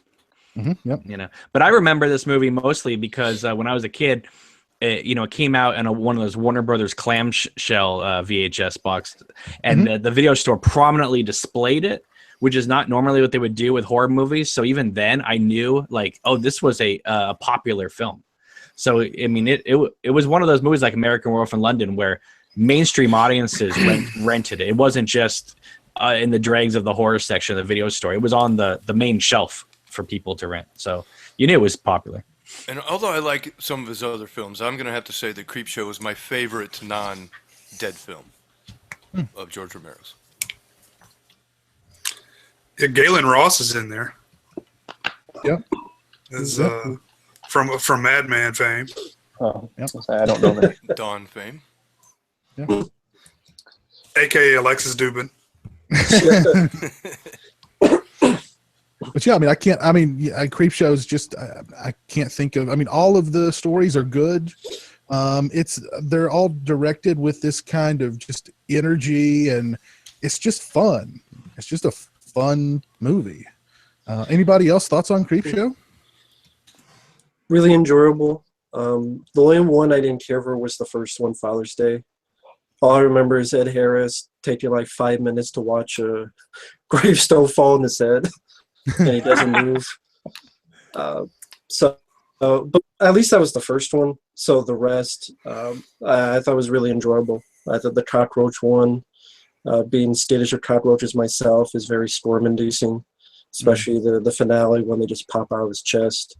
The Great Creature. I know Tom Savini called Rob Bottin because he had done The Thing, because he didn't know much about creature work. So he got hints from Rob Bottin how to make animatronic. But I think that was really his step in the animatronic creatures, which he wanted to get into. And I thought that was very well done. Hal Holbrook's fantasies of wanting to kill Adrian Barbeau. that relationship just very, kills me. Yeah. Very fun, amusing black comedy. So really fun movie. And the movie might mention Creepshow 3. I've seen that. If anyone doesn't like Creepshow, watch Creepshow 3 and love a story about a haunted hot dog. Well, and Romero wrote the script for Creepshow 2, and I think that's it's not bad either. Yeah, No, I agree. Yep, That's a fun one, especially the Raft. river. Yeah, the raft. Raft. Yeah, that's my favorite in that. That's my favorite one of that one. that's a fun. Not a big fan of the cigar store Indian. It's kind of lame. The Hitchhiker I like it kind of cracks me up. because that line, "This hair's gonna get me paid in ladies." Anything with a line like that, I love. But not a bad sequel. What do you think of Creepshow, Cole? Oh, I always liked it. It's another one that I don't know. I didn't see when I was young for whatever reason. You think I would have had opportunity? I didn't see it until I was probably in my 20s. Although maybe I'd seen bits of it. It's hard to remember. I think I had seen bits of it out of order. Not that it really matters, being an anthology and stuff. I like all of them. Like we said, it's just about fun. It's not really serious horror. It's more sort of goofy B type stuff. It's a nice back to those 50s comics that DC did, like Tales from the Crypt and Vault of Horror, House of Mystery, stuff like that. And I do like the framing device with the kid reading it and the father being like, throw out that trash and stuff. There's a lot of stuff going on in the 80s where they would like throw back to 50s trends and stuff, and this is kind of one of them. And I enjoy how they did it. The one with the tide I thought was a little too much, where they're going to bury the people on their necks up to the sand and stuff, and then they come back and they just have all these dumb lines, and he's just like, I can... there's no, I mean, they all have dumb lines, but sometimes I don't know if they work. I don't know if it works in this one where he's just like, I can hold my breath a really long time. I don't know. But I mean, it's nothing I'm going to really pick on or anything like that. But I mean, and yeah, the Stephen King one, Jordy Verrill, it's a great send up of the classic story, The Color Out of Space. People that know that story, it's like a very condensed, goofier version and stuff. But the parallels are there that are pretty amusing. So yeah, no, I always like Creepshow. I'd like to actually buy it at some point. I think it'd be a cool thing to own. Just like I watched Cat's Eye like not too long ago, and I have a new appreciation for Cat's Eye too. Like I don't think I used to like it as much as I do now. Maybe I'm just starting to appreciate some of these anthology stories a little more. I don't know. I like Cat's Eye. Yeah. Yeah, I need to revisit it. James Woods. Yeah. I love the James Woods, man. That's my favorite. That's my favorite one. That's awesome. The smoking one, yeah. Yep. Well, Orc's got something special for us. What do you got for us, Orc? Hey guys, how you doing? I got a live DVD/Blu-ray update for you. I own these movies, many times over, but I'm a diehard collector. So first we have Die Hard, still with the promo sticker on it. From last year? No, this is from like 5 years ago. I got another movie. It's also pretty good Christmas time movie. Die Hard 2. This one's 6 years old. That's the exact same cover. That's the exact same year. That was a shopping cart full of Blu-rays here and $2 DVDs. I can't believe you paid $3.99 for those. That's the $3.99 blue sticker. Yes, yep. And then Cameron's favorite. Damn, Cameron. Die Hard with a Vengeance. What was that one? What was that one? Orc? Oh, I'm sorry. This is Die Hard with a Vengeance. It's not a Christmas movie, Orc. But and I wanted to share with you guys what I bought because I sometimes I get shit for free, but I like to share with the community. Oh, and wait, hang on. This one has a trailer. The first one. It has a trailer. How's the PQ and SQ? It's pretty. 4 out of 5. Solid 4 out of 5. You haven't opened it, Orc. You know how many? Dude, I have Die Hard on like fucking Betamax. Give me a fucking break, alright, bro? Okay. He's preserving them because they're collector's items. Rambo. It's directed by some guy named John McTiernan or some shit. I don't even know that. I think he did Predator. I don't even know, but that's the DVD. DVD. DVD Blu-ray impromptu update. There we go. I have to say, you've really grown as a cinephile over the years. Leave it at done a DVD. great job That's of perfect. expanding your horizons. I mean, great. I didn't want to brag too much, but I was going to show off Beverly Hills Cop 1, 2, and 3, but they only released the first one here in the States. So, what are you guys doing? Well, the chat is confused as to what's going on right now. I really can't blame them. Oh God! They're not alone. You get there, so maybe next year you'll get to Lethal Weapon, and then 5 years later you'll get the Predator. So it's building for us. Orc always buys 2 of the same movie on Blu-ray, one to open and watch, and one to preserve. No. That's $7. That's what a lot of people do on YouTube. I don't do that shit. I open one, I have one on display, I give one away in contests, and then I save another one. I think people are asking, what does this have to do with George Romero? Absolutely nothing. Yeah. I bet. In all honesty, I'm sure Romero Romero had to like Die Hard at least. Yeah, that's true. And he had a sense of humor, so he would appreciate our little diversion. Yeah, I think he would. But how long has this show been on? You don't expect it? Come on. No show derails like the Sausage Factory derails. But we always make it back to the track, baby. But we always make it back. So let's move on and let's discuss 1988's Monkey Shines, which is another movie that I rewatched the other night. And this is an interesting movie. I can remember watching this movie for the first time as a kid and just being like, having no clue what was going on and thinking this is really weird that there's a little monkey in here, like killing people. And it was just very, I don't know. It was so confusing to me. It was almost like I must be overlooking something that's like really disturbing or something. I don't know. But I've warmed up to the movie over the years. I do enjoy it quite a bit. Stingray, I know you're a big fan of Monkey Shines. Who? Correct? You. Me? You're. Yes, I am. Okay, tell us about it. Why do you like the film so much? Well, kind of like you. You see the poster, and you're like, "What the hell is going on here?" And I remember when it came out in the theaters, and I wanted to see it, but I was a little too young. And I had this Stephen King book of short stories that had this, the exact same monkey. So I always thought this film had something to do with Stephen King, but it does not. Mm-hmm. The monkey, the little stuff, whatever, the toy with the symbols. Yeah. And, it has nothing to do with any of that. But it's a kind of an odd film in George's career, I think. But I love it. It's really cheesy, and it's one of those, I wouldn't say so bad it's good type movies, but it's kind of over the top. I'll settle for so bad it's bad. I love it, man. I watched it twice this week, and my wife came in when I was watching it. She sat down and watched the whole thing. I'm like, all right, if you want to watch it, go ahead. I don't know. I don't know. I can. I don't know. Like I feel sorry for the guy when he gets, when he has his accident and he tries to commit suicide, and I don't know. I kind of feel. In an odd way, I feel the relationship between him and the monkey. But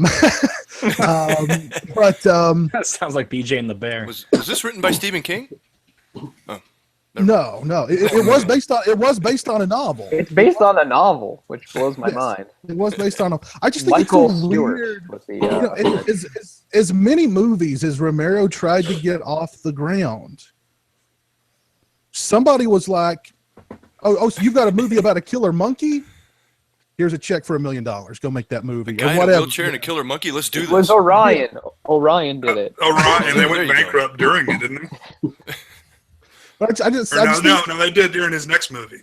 During the Dark Half. The Dark Half, yeah. I just think it's weird, like, you know. It was. I don't know. It was in that weird time frame when you had Link, and you had and the Mount Kilimanjaro, and Phenomena, and all these killer ape movies. Yeah. Mm-hmm. Oh shit! There's more too. I can't think of them now. Phenomena. Exactly. Yeah. Well, Phenomena. Yeah. It's I don't know. It's an odd movie. I do like it. I like it. I like Shock was good. Does anybody here anybody else here like Monkey Shines or have any thoughts on it? It's actually one of my favorite Romero films. It's weird when I look back, I realized there's only like 5 Romero films that I really enjoy. And that's Dawn Day, Monkey Shines, Dark Half, and Creepshow. Night Living Dead. Oh yeah, Night Living. You must conform. Monkey Shines. I mean, yeah, it's a crazy plot. A helper monkey and a guy is in a wheelchair. This has got to be like the movie that introduced most people to the concept of a helper monkey, right? Like, I bet most people had never even heard of the idea. Like, I didn't hear it from this. I heard it from the Simpsons episode. I'm sure a lot of people remember with Mojo. Pray for Mojo, but this predates that by like a decade. Anyway, sorry. Go ahead. It's one of the only films that has paraplegic sex in it too. Oh, now it's on my list. I like the lead guy, Jason Begay. I think that's how you say his name. His name, yeah. And the dude from Mad About You is on there too. I just saw that in Call of Chucky, so now it's Stanley paraplegic Tucci. Sex. So. Stanley Tucci's in there, like a super young, has a full head of hair on him. Yeah.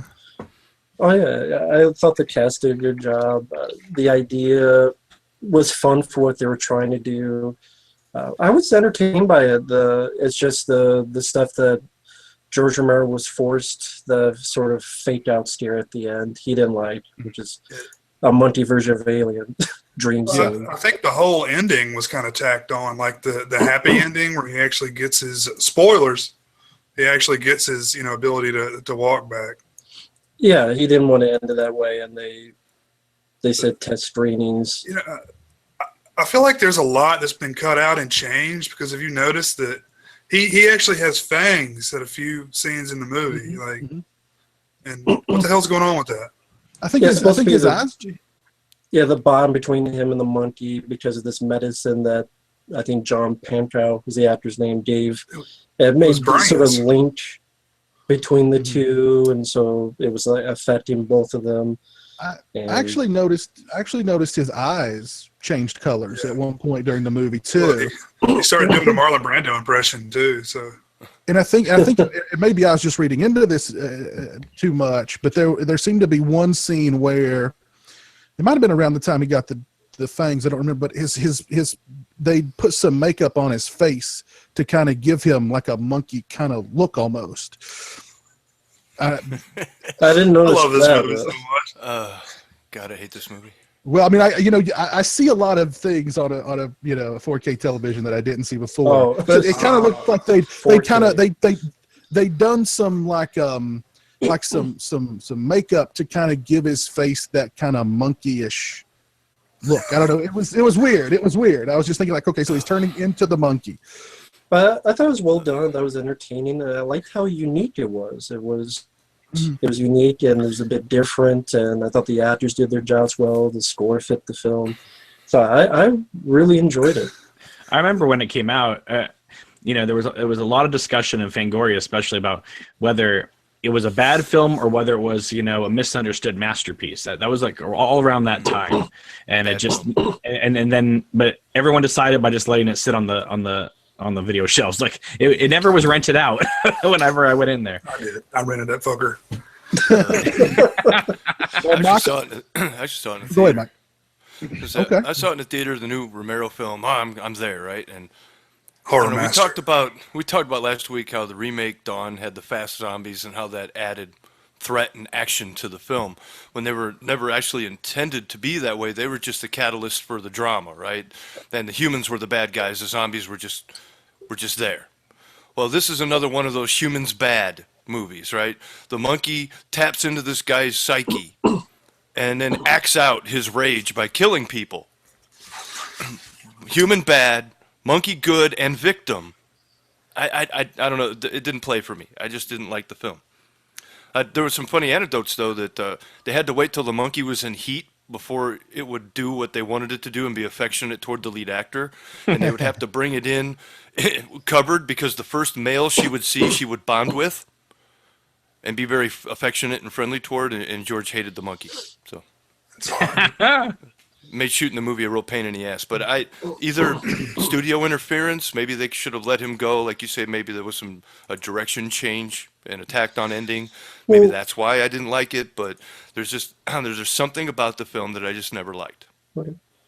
Well, I was just going to ask, what's the difference between that and, like, say, Alligator, where that's people dumping animals and they're eating the alligator's different, or other movies where I know you said because humans bad, animals good, but there's nothing wrong with your opinion. I'm just curious. Well, this is like the monkey was inherently good until humans got involved. Right, Mike? Is that what you're trying to say? Oh, okay. Oh, he's muted. Yeah, I think that's what Mike was trying to say. I was just going to throw out that. Did you guys like how whenever they went into the monkey vision, that it made the predator sound whenever the predator switches on his vision? I didn't know that either. No. Romero talks about, I have a Laserdisc for a documentary called Document of the Dead, which is about Dawn of the Dead. And this on this Laserdisc, they have an extended interview that was never ported over for the DVD and Blu-ray. And it's like a 25-minute uncut interview, just the camera just sitting on Romero's face. And he talks about how during Monkey Shines, he was very upset because producers would come into the room and argue with him for over 2 hours about a tie somebody was wearing in the background. And he was just like, I don't have time for this nonsense. But he said the whole Hollywood executives would be arguing with him about the ties people were wearing. And that's what made him like so upset that he even like was making a Hollywood film, because that never happened on one of his films in Pittsburgh. So, yeah. This is a solid cast in this film. This is Stephen Root's first feature film. Oh yeah, he plays John Pankow's boss. Yeah. It also stars Stanley Tucci, as Biz mentioned, but Janine Turner. Patricia Tallman is in there. I'm trying to see what is her name. It's the girl from Northern Exposure. Yeah, Janine Turner. Yeah, she's in there. So I mean, it's really an all-star cast. It's really an odd movie in the Romero filmography, I think. Yeah, very strange. Let's move on. Let's talk about his collaboration with Dario Argento entitled Two Evil Eyes. And he directed the segment, The Facts in the Case of Mr. Valdemar. Mike, I know you recently watched Two Evil Eyes. What were your thoughts on Mr. Romero's segment? It would have been cool. It was supposed to be a 4-story anthology. One directed by him, one by Argento, one by Carpenter, and one by Craven, right? He was trying to get all of these guys together to direct like a creep show, but they would do Poe stories. So it was exclusively about Edgar Allan Poe stories, but Craven and Carpenter pulled out, so he just decided to go with Argento and do 1 hour each instead of half hour like they were originally planned. I hadn't seen it in a long time, but I really enjoyed it. I mean, I'm a fan of Poe, and I like Edgar Allan Poe's work, and Adrienne Barbeau again. You got the returning cast that he likes to reuse. I like the story. Of course, it's Poe, but Argento again. I mean, it was kind of an Americanized Argento, very restrained, in The Black Cat. Harvey Keitel, which great actor. I was surprised. I didn't remember liking it that much when I first saw it, but I really, really enjoyed the rewatch that I watched it yesterday. I thought it was a solid flick. The first is about this rich guy that married this stewardess, he's about to die, and she's dating the doctor that's taking care of him because he's dying of cancer, and they're trying to finagle his money away from him before he dies.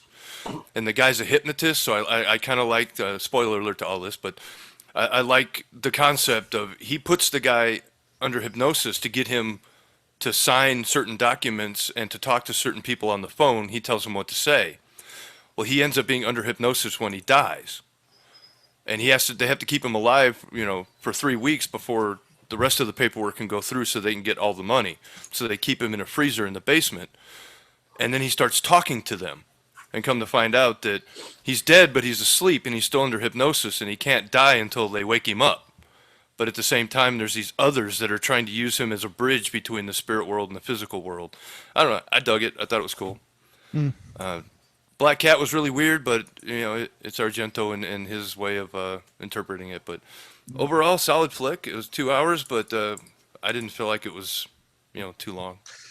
It's been a few years since I last saw it, but I definitely like the Romero segment more than the Argento segment. Even though the Argento segment has got Harvey Keitel, who's one of my favorite actors. I dig it a lot too. I think it's pretty good. Has anybody else here seen Two Evil Eyes? Yeah, I have. I remember buying the Anchor Bay disc for it. I heard about it, but I'd never actually caught up with it. And of course, good extras on the Anchor Bay disc made me pick it up. I think it's really good. I think it's you talk about Martin being underappreciated. I think that more people have seen that than Two Evil Eyes by now. I think more people are knowing Martin a little bit more. Two Evil Eyes, it's a long forgotten Romero film and a long forgotten Argento film. It's kind of strange, but you get two for the price of one. I think it's worth checking out. It's it's not their best work, but it's not their poorest work either. I think and there's some really gnarly special effects in this movie. Tom Savini. And I like how they portrayed Barbeau's character. She's not just this money-grubbing shrew that married this guy only for money. She actually feels bad about what's going on. And she has limits of what she's willing to do because she's like, that's just wrong. So I like how they gave her character a little bit more of an arc. She's not just the money-grubbing, I married him only for money, fuck him type person. She has kind of some morals, which added to the story. Yeah. Anybody else thoughts on Two Evil Eyes? It's been so long since I've seen it. I remember liking it, but as you mentioned earlier, it wasn't available for me to watch today, so I couldn't find it to watch this afternoon. So, actually, I think I paid $2.99 to rent it, or maybe that was one where I signed up for the Shout Factory TV on Amazon so that I could watch it for free. I watched it anyway. Good. Okay. All right. Well, let's move on to The Dark Half, which I actually rewatched today. And I've always been a big fan of The Dark Half. And I definitely think it holds up. I think it's one of Romero's best movies. What do you guys think of The Dark Half? It's the movie that proves that Stephen King is crazy. It's him basically, I don't know, telling everybody that I'm really this sick, twisted fucker. That's the real me. Because, he's given that lecture where he's like, there's two yous, the one you show the world, the bland one, the one that doesn't want to upset anybody, the one that wants to get along. And then there's the real you, right from that voice. Otherwise, your work will be worthless. Well, and King had, a pseudonym, a pen name. What was that? Bachman, Richard Bachman. Richard Bachman. Yeah, for the Running Man and stuff. That was his George Stark. That was his George Stark, yeah. I kind of like how this book kind of tries to explain just how crazy he was at one point in his life. I like it. I think it's good. I like how the story, of course, there's some suspension of disbelief about how this can happen, but overall, Romero has said that Timothy Hutton is the worst actor he's ever had to work with, not because he's not a good actor, but because he's a diva. Apparently, they did not get along very well on set. Yeah, he wanted two trailers for each character, and he was one of those assholes. I don't know. I go back and forth. Yeah, I kind of go back and forth on him in the movie. I think he's far more believable as the nice guy, writer, meek guy. When he's George Stark with the hair slicked back and stuff, and he's trying to be, the tough guy. It's just kind of like, I don't buy it. The movie this reminds me of, and it came out right at the same time, was Raising Cain. The idea of having one actor playing a good and bad version. So I get those confused. And while I do like The Dark Half, and I think it's a quality film, I get really sad about this time because Romero had the financing pulled from Pet Sematary and The Stand. Mm-hmm. And so this was his third King trying to make an adaptation of. He got this one financed. I would have loved to have seen what he could have done with Pet Sematary or The Stand. Yeah. Well, and there are so many Stephen King adaptations that he at one point or another was attached to. Mm-hmm. I mean, like going all the way back to like Salem's Lot. That Mick Garris probably did. And even like at one point there was supposed to be an adaptation of The Girl Who Loved Tom Gordon that Romero was attached to, and that completely fell through. So I mean, there's just all these Stephen King adaptations that at one point or another he was going to do. And really, the only one that he actually did was The Dark Half. And that one is probably the one that's the most overlooked of that era. Because, I mean, you think of Pet Sematary, you think of, The Shining, you think of, just all those King adaptations of the 80s and early 90s. And, nobody brings up The Dark Half. Like every Sunday was like a new miniseries, like The Langoliers or Tommy Knockers or The Stand. Right. Well, It. I mean, It was right there. There were so many. Stephen King was everywhere. Yeah. And, it's kind of like this is the one that kind of flew under the radar. Well, this was the one where it was going to say the studio went bankrupt, and it actually came out years, 2 or 3 years after it was finished with little fanfare. Mm-hmm. So I think that's really what helped kill it. If they were able to release it on time and with the proper build-up, it might have been better received. But I think it's a quality flick. I enjoy it. Timothy Hutton, I agree with you. Maybe the prosthetics aren't enough to convince you that he's this other guy, because he does come off as this, But usually the nicest guys have the darkest side to them, so that worked for me. Enlighten us, Cole. It wasn't. He wrote the book while he was trying to come off of substance abuse, right? So that's a lot of the two personalities. That's the. But then we almost got a remake of it. Was around 2004 with Johnny Depp and Secret Window, right? So. Yeah. Oh god! I totally ripped that off. That movie is shitty. I hate that movie. Yeah, not very good. Not very good. Wasn't Timothy Hutton in that one too? Yeah, I think he was the guy. I saw that the same time I saw Ghost of Mars. I watched Ghost of Mars and Ghost of Mars is better.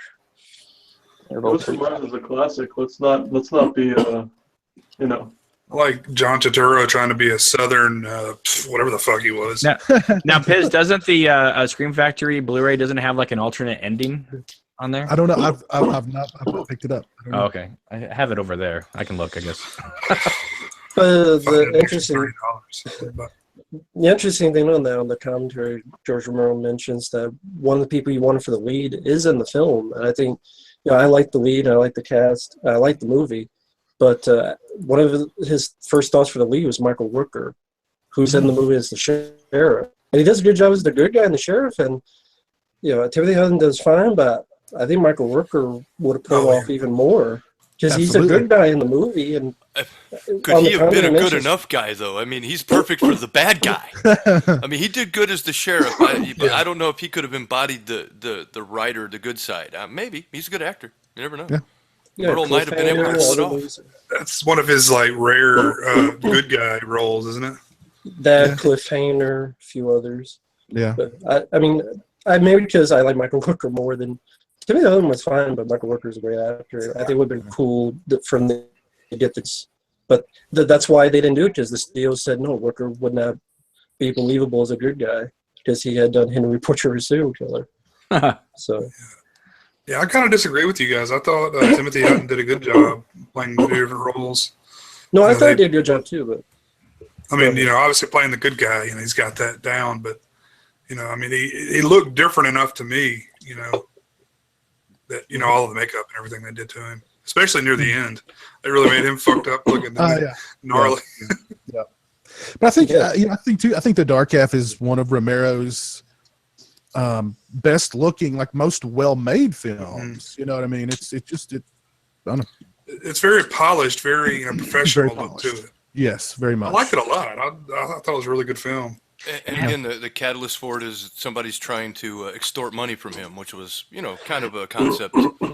I don't know how often that was going on back in the day. I don't remember, but this guy finds out that he's living the double life. I will expose you, and so he comes out, and that's kind of what causes the split. Is that he tries to kill off the author, and then he somehow takes physical form. I do like how the fact that they told him it was a brain tumor, but it was really when they opened up his skull and you saw the eyeball.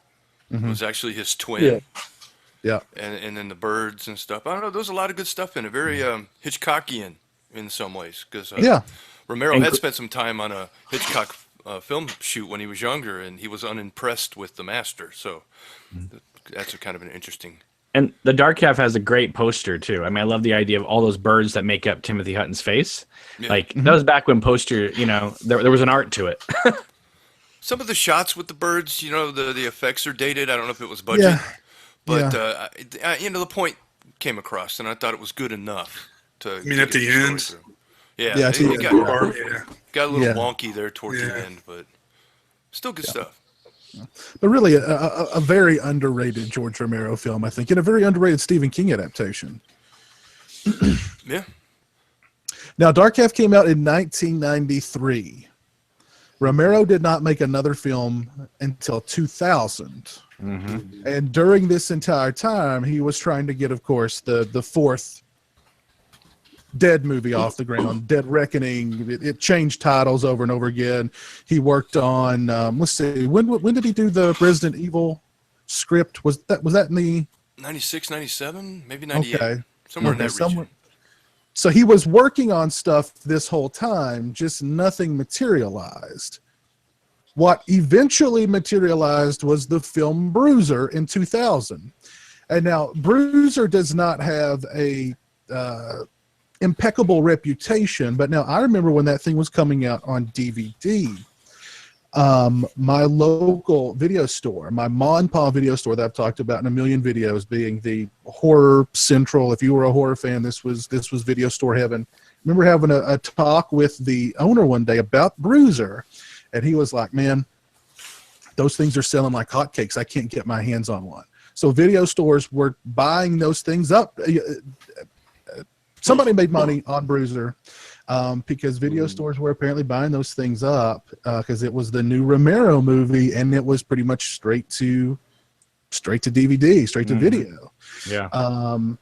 So I remember being at a convention, and before it had come out, there's always that one seller that seems to have everything early, and they had it, and I was like, oh, the new Romero film, I'm gonna get it, and I took it home on VHS and popped it in, and I mean, I could see it was like an okay movie, but it wasn't what I wanted to see, I have kind of mixed feelings on it. Like, I kind of get what Romero's trying to do and what he's trying to say, but it feels like, I don't know, it kind of feels like his heart's not in the movie. It feels like it's a huge dip from The Dark Half. It's a huge dip from where he would have been with the next Dead movie, or even that Resident Evil movie. This was like a huge. So we have a 7-year gap, right, between those two. Right. So I mean, basically, he was just working on stuff that never actually went through this whole time. Just failed project after another. It was closer to a 10-year gap because it took a couple of years for Dark Half to be released. So he finished that in like 91. That's true. So yeah, it was almost 10 years between films. But he did do the Misfits video for Scream, which is how he got them in Bruiser. He, instead of being paid to direct their video, he had them appear in his movie and write 2 new songs for the finale. Which, being a punk fan and a fan of the Misfits, I enjoyed that. And I don't hate Bruiser. I watched it last night. I remember not liking it, then I watched it last night, and I had a lot of fun with it. Maybe I don't know. Maybe I just didn't know what to expect, or what my expectations are really low. But I kind of like how it goes back to almost like being a nice guy can be detrimental to your health. Because there's this guy that allows people to fuck him over to the point where he just completely loses his identity. He becomes invisible because nobody cares about him because he doesn't stand up for himself. So in order to get himself back, he has to kill these people that have fucked him over to get his identity back. So I kind of like that. I don't know. I don't know, I enjoyed it. I thought there was a sense of humor to it that was I didn't notice before. And Peter Stormare as his boss. Yeah, I love Peter. I love Peter Stormare just about everything. He makes every movie better. I mean, he was great in this movie. Is this on DVD? The scene where the chick hangs herself and he's out there arguing with the cops. I was out here. Well, there's definitely a very dark satirical edge to the movie. Yeah, I think that's probably where Romero was feeling at the time. It's kind of a black comedy if you kind of watch it in the right frame of mind, and I enjoy it on that level. Because he's always talking about Eyes Without a Face, and that's being one of his favorite movies. And of course, you see that all over Bruiser. But I was just curious. I mean, I know, Mike, you liked it, but I haven't seen it since I saw it when it came out. But you have a 10-year gap. Which do you think was more disappointing? A filmmaker taking 10 years off and then making a movie, Bruiser or The Ward? Oh, wow. Oh, wow. I think The Ward is better, but The Ward is very... The Ward doesn't. If The Ward wasn't a John Carpenter movie, nobody would have seen it. But if it wasn't a John Carpenter movie, more people would probably think higher of it. It's not a bad movie. It's just really not. It's really kind of generic.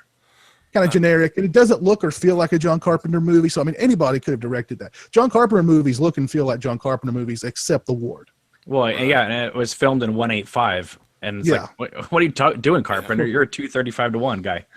I enjoy both films, but I definitely can't say that it's their best work. It's kind of sad. That might be a great film for somebody else, but for them, you definitely expect more. But I don't know. I might get more enjoyment out of Bruiser than The Ward, just because of its satirical black comedic overtones. And it's more personal. And it's more personal, but I like The Ward. It was okay. Tom Atkins is in it, right? Yeah, Atkins is in the dark half and Bruiser, which Well, is that nice, right- he that right there classes makes up it the better. place, Yeah. I need to give that another watch because I remember the first time I saw it. Yeah, like there's that big gap where not only Resident Evil, but he was trying to get a Mummy movie made. I think he was actually trying to get a Marvel Comics film made. This film, I haven't read the comic, but I think the character's name was like Copperhead or something, like something to do with cyborgs or ninjas or something. There's an interview with George Romero where he talks about it, but Bruiser, it seemed like he was trying to do another Martin in a way. It was very similar to Martin in a lot of ways. Maybe that's why, because if Martin's his favorite film, after all these years, maybe we'll go back to that. Well, somebody had brought up the DVD.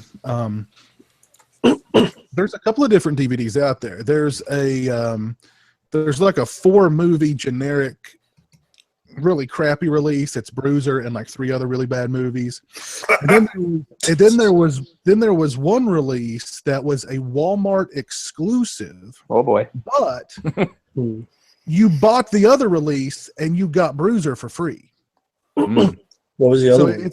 I don't remember, but it was like Bruiser was like the afterthought for this other movie. But it was a quote unquote Walmart exclusive. It was like Center Stage or something, and you got Bruiser. I've seen Center Stage. I've lived quite a life.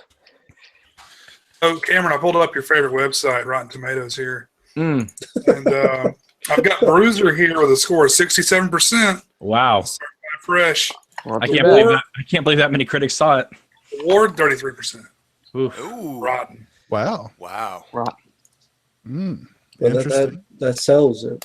And don't forget that, I mean, George Romero, when he was having all those problems with the dark half, at least Orion threw him a bone and he got to be in the Silence of the Lambs in the Pittsburgh or Philadelphia scene. So that's always a highlight when you see George Romero just taking Jodie Foster away from Hannibal Lecter in that scene. It's great. Yeah, it's an interesting scene. Yeah. I don't know. Yeah, I think I may need to go back and rewatch Bruiser. It was available on. I think it is still available on Amazon Prime for free if you've got Amazon Prime. So. I had to rent it. It was $2.99. Yeah, it's not even available on there anymore. Did they take that one off? Oh God, they took that one off and they took Two Evil Eyes off. That sucks. Yeah, because I know last week I posted that it was available on there and it's gone now. But $3 really. I'm shocked. I'm shocked that it didn't come out like when Anchor Bay was just releasing all of Romero's stuff. I'm surprised they didn't like reissue a new one. I'm trying to think who released that movie, who owned it at the time. Is it Trimark? It might be Trimark. Yeah, I was thinking it was like some company like Trimark. I think it might be Trimark actually. I don't know who bought up the Trimark catalog. Probably Lionsgate. It's probably Lionsgate somewhere. Yeah. But I mean that's it. That is the non-Romero or the non-dead Romero films, and it closes out on Bruiser. And get ready for a $40 Vestron to come at you. That's true. It's true. Yeah. I think Romero's career as and we talked about this all last week. I mean, he created an entire subgenre. He's responsible for, the contemporary zombie fiction is all due to George Romero. His career is still very much like a what if, you know what I mean? Like, what if he'd been able to get movies off the ground between, 91 and 2000? What if,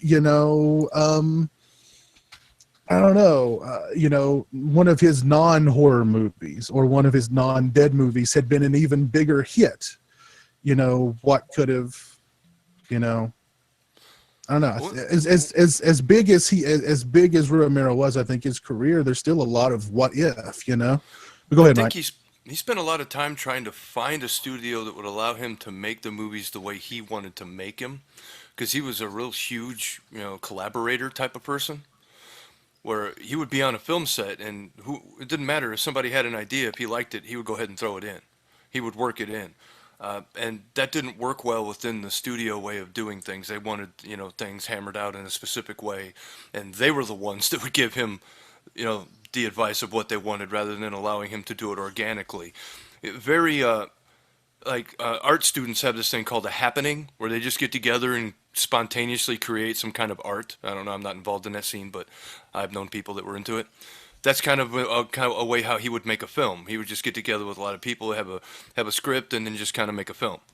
That didn't translate well, and he wasn't really enough of an asshole, unfortunately, or fortunately. For the people that knew him, fortunately, for his career, probably unfortunately. Because had he been more of an asshole and said, no, fuck you, this is the way I'm doing it, and used his clout the way normal people would have in that position, we might have seen more output from him.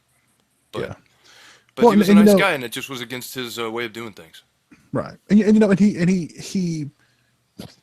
he turned down more money he turned down more money, which meant to compromise his vision. Like in the case of Day of the Dead, he could have made that movie for $7 million with an R rating.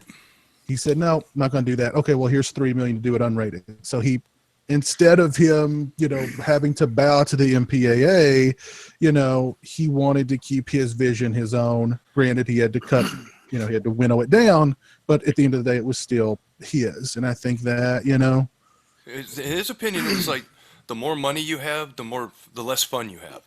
Because for him, making movies was fun. Mm-hmm. But if you start tacking on all these rules and expectations and limitations, then it becomes no fun. And he didn't want to be involved in that. That's why he would take a lower budget as long as they would leave him alone. He didn't want a producer on set questioning every shot and every decision. So he would take less money to avoid that situation.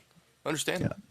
Yeah, I think a lot of the horror masters didn't work very well in the studio system. Like Wes Craven's probably one of the examples of one who did work fairly well in the system. Toby Hooper and Romero, both, struggled quite a bit with Carpenter too. I mean, whatever time he tried to go mainstream, he got smacked. Yeah. I think a lot of these guys were of the counterculture, and unfortunately, Hollywood was the culture, right? They were these guys were on the outside of the establishment, and Hollywood was the establishment. So they were just too opposite to fit in. But in Carpenter's case, if E.T. had not come out the same summer as The Thing, and let's say The Thing did turn a profit, his career would have been completely different in the 80s. Completely. Yeah, that was the movie that killed his soul, man. I mean, he loved that movie, and when it came out and he was called, he was demonized and called all kinds of, horrible things because of the gore in that film. That's a fucking amazing movie, too. It's like one of my favorite horror films of all time. Yeah, he was called a pornographer of violence. People said he should be directing traffic instead. He got fired from Firestarter. I mean, they fired him. They said, we're like a few weeks before production. They're like, no, you're done. Goodbye. So that's probably for the best, in hindsight, as far as what he put out. Well, yeah, I mean, I think, if that movie had been a hit, we wouldn't have got They Live. We wouldn't have got Christine. We wouldn't have got, Prince of Darkness. We wouldn't have gotten Big Trouble in Little China. You know what I mean? There's a lot of classic movies, that we would not have gotten. And who knows? I mean, Carpenter may have been like, whatever, just pay me. You want me to direct, Mac and me, pay me. You want me to direct vice versa, pay me. I would see John Carpenter's Mac and me now. Although, I mean, when that Alive Films came in the middle 80s or whatever, and just said, hey, we got enough to finance 2 Wes Craven, 2 John Carpenter films. That's like heaven to them. We can make whatever we want as long as the budget's under, such and such. That's great. That's what they live for. Yeah. It's too bad Hollywood was against him, because Starman, I mean, was a quality film made outside of the genre that made him popular, but it was ignored. Yeah, I really like that movie. Yeah, it's a good movie. I mean, that proved that he could make, what they would consider to be a straight film. Gave Jeff Bridges an Oscar nomination. Yeah. All right, people. I'm going to queue up Orc here to give us an Orc's Corner. But before that, this is last call to vote for which one of Romero's Big Three Dead movies that you want to watch us do a live commentary for next week. Follow the link in the description, pizzout.com/Romero. Go over, get those last-minute votes in. It is very, very close. I will leave it at that. It is very, very close. So, Orc, what have you got for us this week? Let's step into Orc's Corner. What's up? 1 second. Cheers, Rambo. Cheers. Cheers. Okay. Get hydrated there. All right. I don't think I've done this before in the almost 5 years that we've been doing the show. If you could have any movie on a special edition, what one would you want to see? What, like that doesn't already have one, or? That doesn't already have one, and I guess on Blu-ray. I would pick Mortal Kombat for obvious reasons. I'd have to go with Grave Encounters. Not Grave Encounters 2, the real classic.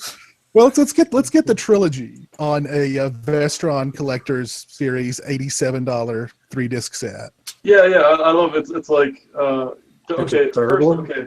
Here's another work meme. Don't be one of those guys. If they release like all of like, I don't know, like all the Toxic Avenger movies or some shitty franchise like that, and it's like $100 for all the films, and then it's like I look at like what has the highest selling list on pre-orders, and it's like at the top. Like just nerds, put your wallets away. Just do it, please. Well, the movie that comes to mind to answer your question is actually getting a special edition release in a couple of months, and that's Silent Night, Deadly Night. Ooh. If they could give the same treatment to Silent Night, Deadly Night Part 2, Eric Freeman, you talked to him, so you got the connections. I know that apparently the Silent Night, Deadly Night 2 rights are an absolute catastrophe. I don't know what the deal is, but I don't know who's fighting over those rights. Pirate Bay owns those, I believe. Pirate Bay, is that what you said? Yeah, Pirate Bay owns those rights. Piz, The whole country of Sweden. please tell me you pre-ordered the one with the figure. Yes, I did. I did. And this just broke. Eric Freeman is making his very first convention appearance at Horror Hound Weekend, Columbus, November 3rd through 5th. Wow. Be there. And he will be there alongside his on-screen brother, Robert Brian Wilson from Silent Deadly Night 1. How much are they charging you for pictures? There is a photo up with the both of them in front of a Christmas setting, so I don't know. I haven't looked, but Can you bring like one of those WWE like trash cans? I'm like, you know what? I bet there will be people there having him sign trash cans. we gotta get James on that, buddy. We miss you. We gotta get to that part of Ohio and make that happen. I think I may take a trash can to that show and have him sign that trash can for me.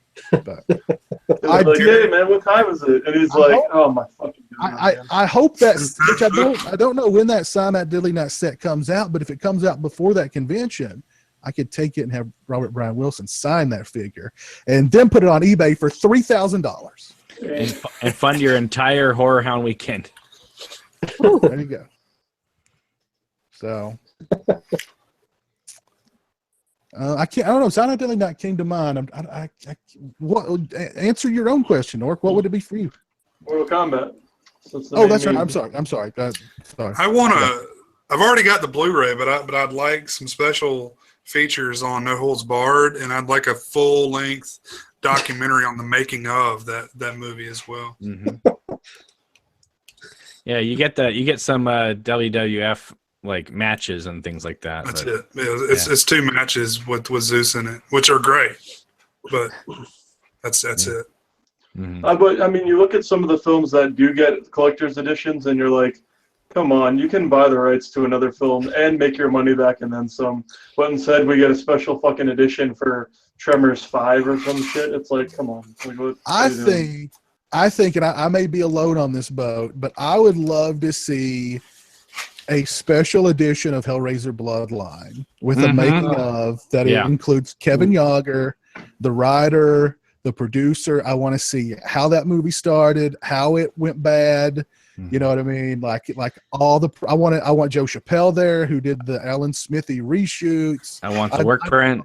I want the work print. I'd love that. Yeah. You know what though? Good news is that with Harvey Weinstein now and a ton of crap, he may have to start, letting things happen to, raise the attorney costs. So you never know, might happen. Let's hope. What did he rape a bunch of people? Is that what he did? A lot of sexual harassment. He told Ashley Judd in a hotel room to talk about their meeting while she watched him have a shower. Right. I mean, is this surprising to anyone? No. We've heard of the casting couch, right? I think so. But why are they only coming out about this shit now? Like, when it's probably. Mike, I'm unaware of that. Can you elaborate? The statute of limitations is probably expired on sexual harassment at this point. Well, because of stuff that's happened, like a lot of them are extending them now. A lot of you have the same stuff with Harry Knowles right now. Yeah, and Faraci. So, Harry Knowles, I didn't hear that one. Oh, that's right. It's all over. He's stepping down from Intercool News, from what I understand. Which brings me to Orc's Corner, the because sequel. he was apparently groping. If you could rape anybody. No. Even better. Okay. You could rape any art director. Boxing match. Who do you bet on, Victor Salva or Roman Polanski? Let's go. Me, because I punch them both. Well, I mean, Roman Polanski's like 70 now, and Victor Salva is like. He's got the weight to his jabs and stuff. Listen, between those two, all right, filmmakers aside, between those two, Victor Salva had one victim and went to prison for it, did his time and got out. Polanski has had now numerous victims come forward and ran away from being prosecuted. So in a way, Salva wins. Okay, wait. Orc's Corner, the epic climax. Uwe Boll versus Victor Salva versus Roman Polanski. Did you say Who gets epic diddled first? You say epic Well, climax? Threat match. Yeah, dude, epic climax. Epic climax. Well, I Ladder mean, match. It's a ladder match. Uwe Boll, I've already seen him beat up some other people. So Yeah, I for assume- Yeah, what's funny is keeping in mind Roman Polanski and Victor Salva's crimes. Uwe Boll is probably still the most hated among those three. I'd say he committed the worst crimes. Not even kidding. Stone in the chat says Fade to Black is his choice for a special edition Blu-ray. That's not a bad Oh choice. yeah, I'd like to see that. That's Which one? definitely. That's Fade to Black. Yeah, that's never a seen good, it. Good Metallica That's a song. good though. movie. that is a good one. Good call there, Stone. Good call there, Stone. The two choices for me would be, of course, with me, the first Ninja Turtles movie and a full special edition of The Blob from 1988. That's now Nice. shitty Twilight Times. Yeah, Yeah. I agree. Fuck Twilight Time. Did you pick up the Umbrella Blu-ray release of that, Rambo? No, someone a long time ago sent me the Twilight Times one. Oh, Nice. okay. But there's Yeah. like barely anything in it. There's like a little comments, like a little Q&A. Yeah. But like a full blown like The Thing and The Fly God. I think The Blob Yeah. deserves it. Yeah, I Okay. think that'd be awesome. One Good deals. last question in Orc's Corner. Jay triggered this one. Good job, Jay fucking cook. And all right, here it is. If you could share a burrito with any actor or actress, who would it be and why? Oh my god. A What burrito. toppings would you have in your burrito? If you could share a burrito, Yeah. Who shares? why can't you? I don't share. Why can't we just each have a burrito? I would Yeah. share a chorizo breakfast burrito with Robert Rodriguez. So we're going on a date Oh. with them and doing Dutch. No, you just, well, I mean, if it's a You go guy on a bro cheap code, date with any Thor director. Can it be a taco, not a burrito? yeah, you can go to Taco Bell or Chipotle. I don't judge. It's fine. That's Well, right. it'd be a homemade taco, but And just eat out Ozzy Argento's burrito. That's fine. Oh, Oh. snap, Whoa! crackle, and pop. Shocking. Oh, would you have any toppings? Oh Oh, my god. hair pie, I believe, will be the topping on that Butt pie. Oh Butt cake. God, where have we gone? Where has this gone? we went to Orc's Corner and then just fucking drove off a cliff. every Let's time we go. open the floor to Orc, it goes down this dark path. I don't know. Orc is our David S. Pumpkins. So- He is. I would have a Moe's burrito one. Nice choice. with Mickey Rourke and I a would lot have of a steak. alcohol. I would have a steak and cheese burrito with Clint Eastwood. And then I'd be like, get out of my Chipotle. okay. And he call you a zipper head until you get off his lawn. And I'd say, fuck you, Clint. All right, this is it. I'm calling it right now. This is it. Let's see who has won the poll Which one? between Romero's Big Three Dead movies. Which one of those films will we be watching and discussing live next Thursday on the Sausage Factory to complete our 3-part tribute to the legacy of George A. Romero? And I'm clicking results right now. It's official. It is official. In last place, with shockingly just 20% of the vote, 112 total votes. Thank you to everybody who voted. Only 22 of those votes went to Day of the Dead. Oh, that's my favorite. Oh well. Wow. And the winner, with 43% of the vote, with 48 votes overall. I'm sorry, Rambo. Night of the Living Dead. Oh man. I'm in to get you, Barbara. Night of the Living Dead is the film we will be watching and discussing next week live on the Sausage Factory beginning at 8 p.m. Eastern Standard Time. It started. Night of the Living Dead started it all. The So it unassailable only makes classic, sense. above all criticism. Listen. I'm gonna throw this out now. Someone out there, you guys are clever. Ride my ass off. You guys are clever with Photoshop out there. Someone out there make a thumbnail of Rambo just screaming with zombies coming at him for that one You know, it is in black and white. As Thank much you. as I would Thank you like very to much. do a commentary for Dawn more, I would rather do a commentary of Night with Rambo. And I'm glad it won because Night everybody could watch You if they don't sick already son of own a it. bitch. You're gonna watch your friend writhe in pain and enjoy it. Hey, it's what he does, man. It's the Rambo experience. It's gonna be called the Sausage Factory Commentary / Rambo Rant. So Thank you, Jay.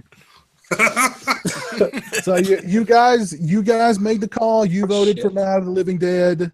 That is the film we will be watching next week live, beginning at 8 p.m. Eastern Standard Time on the Sausage Factory YouTube channel.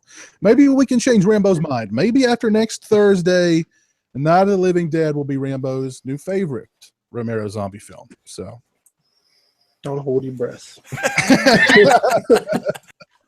Oh goodness! Anything in closing that you guys want to say about Romero's non-dead movies that we discussed tonight?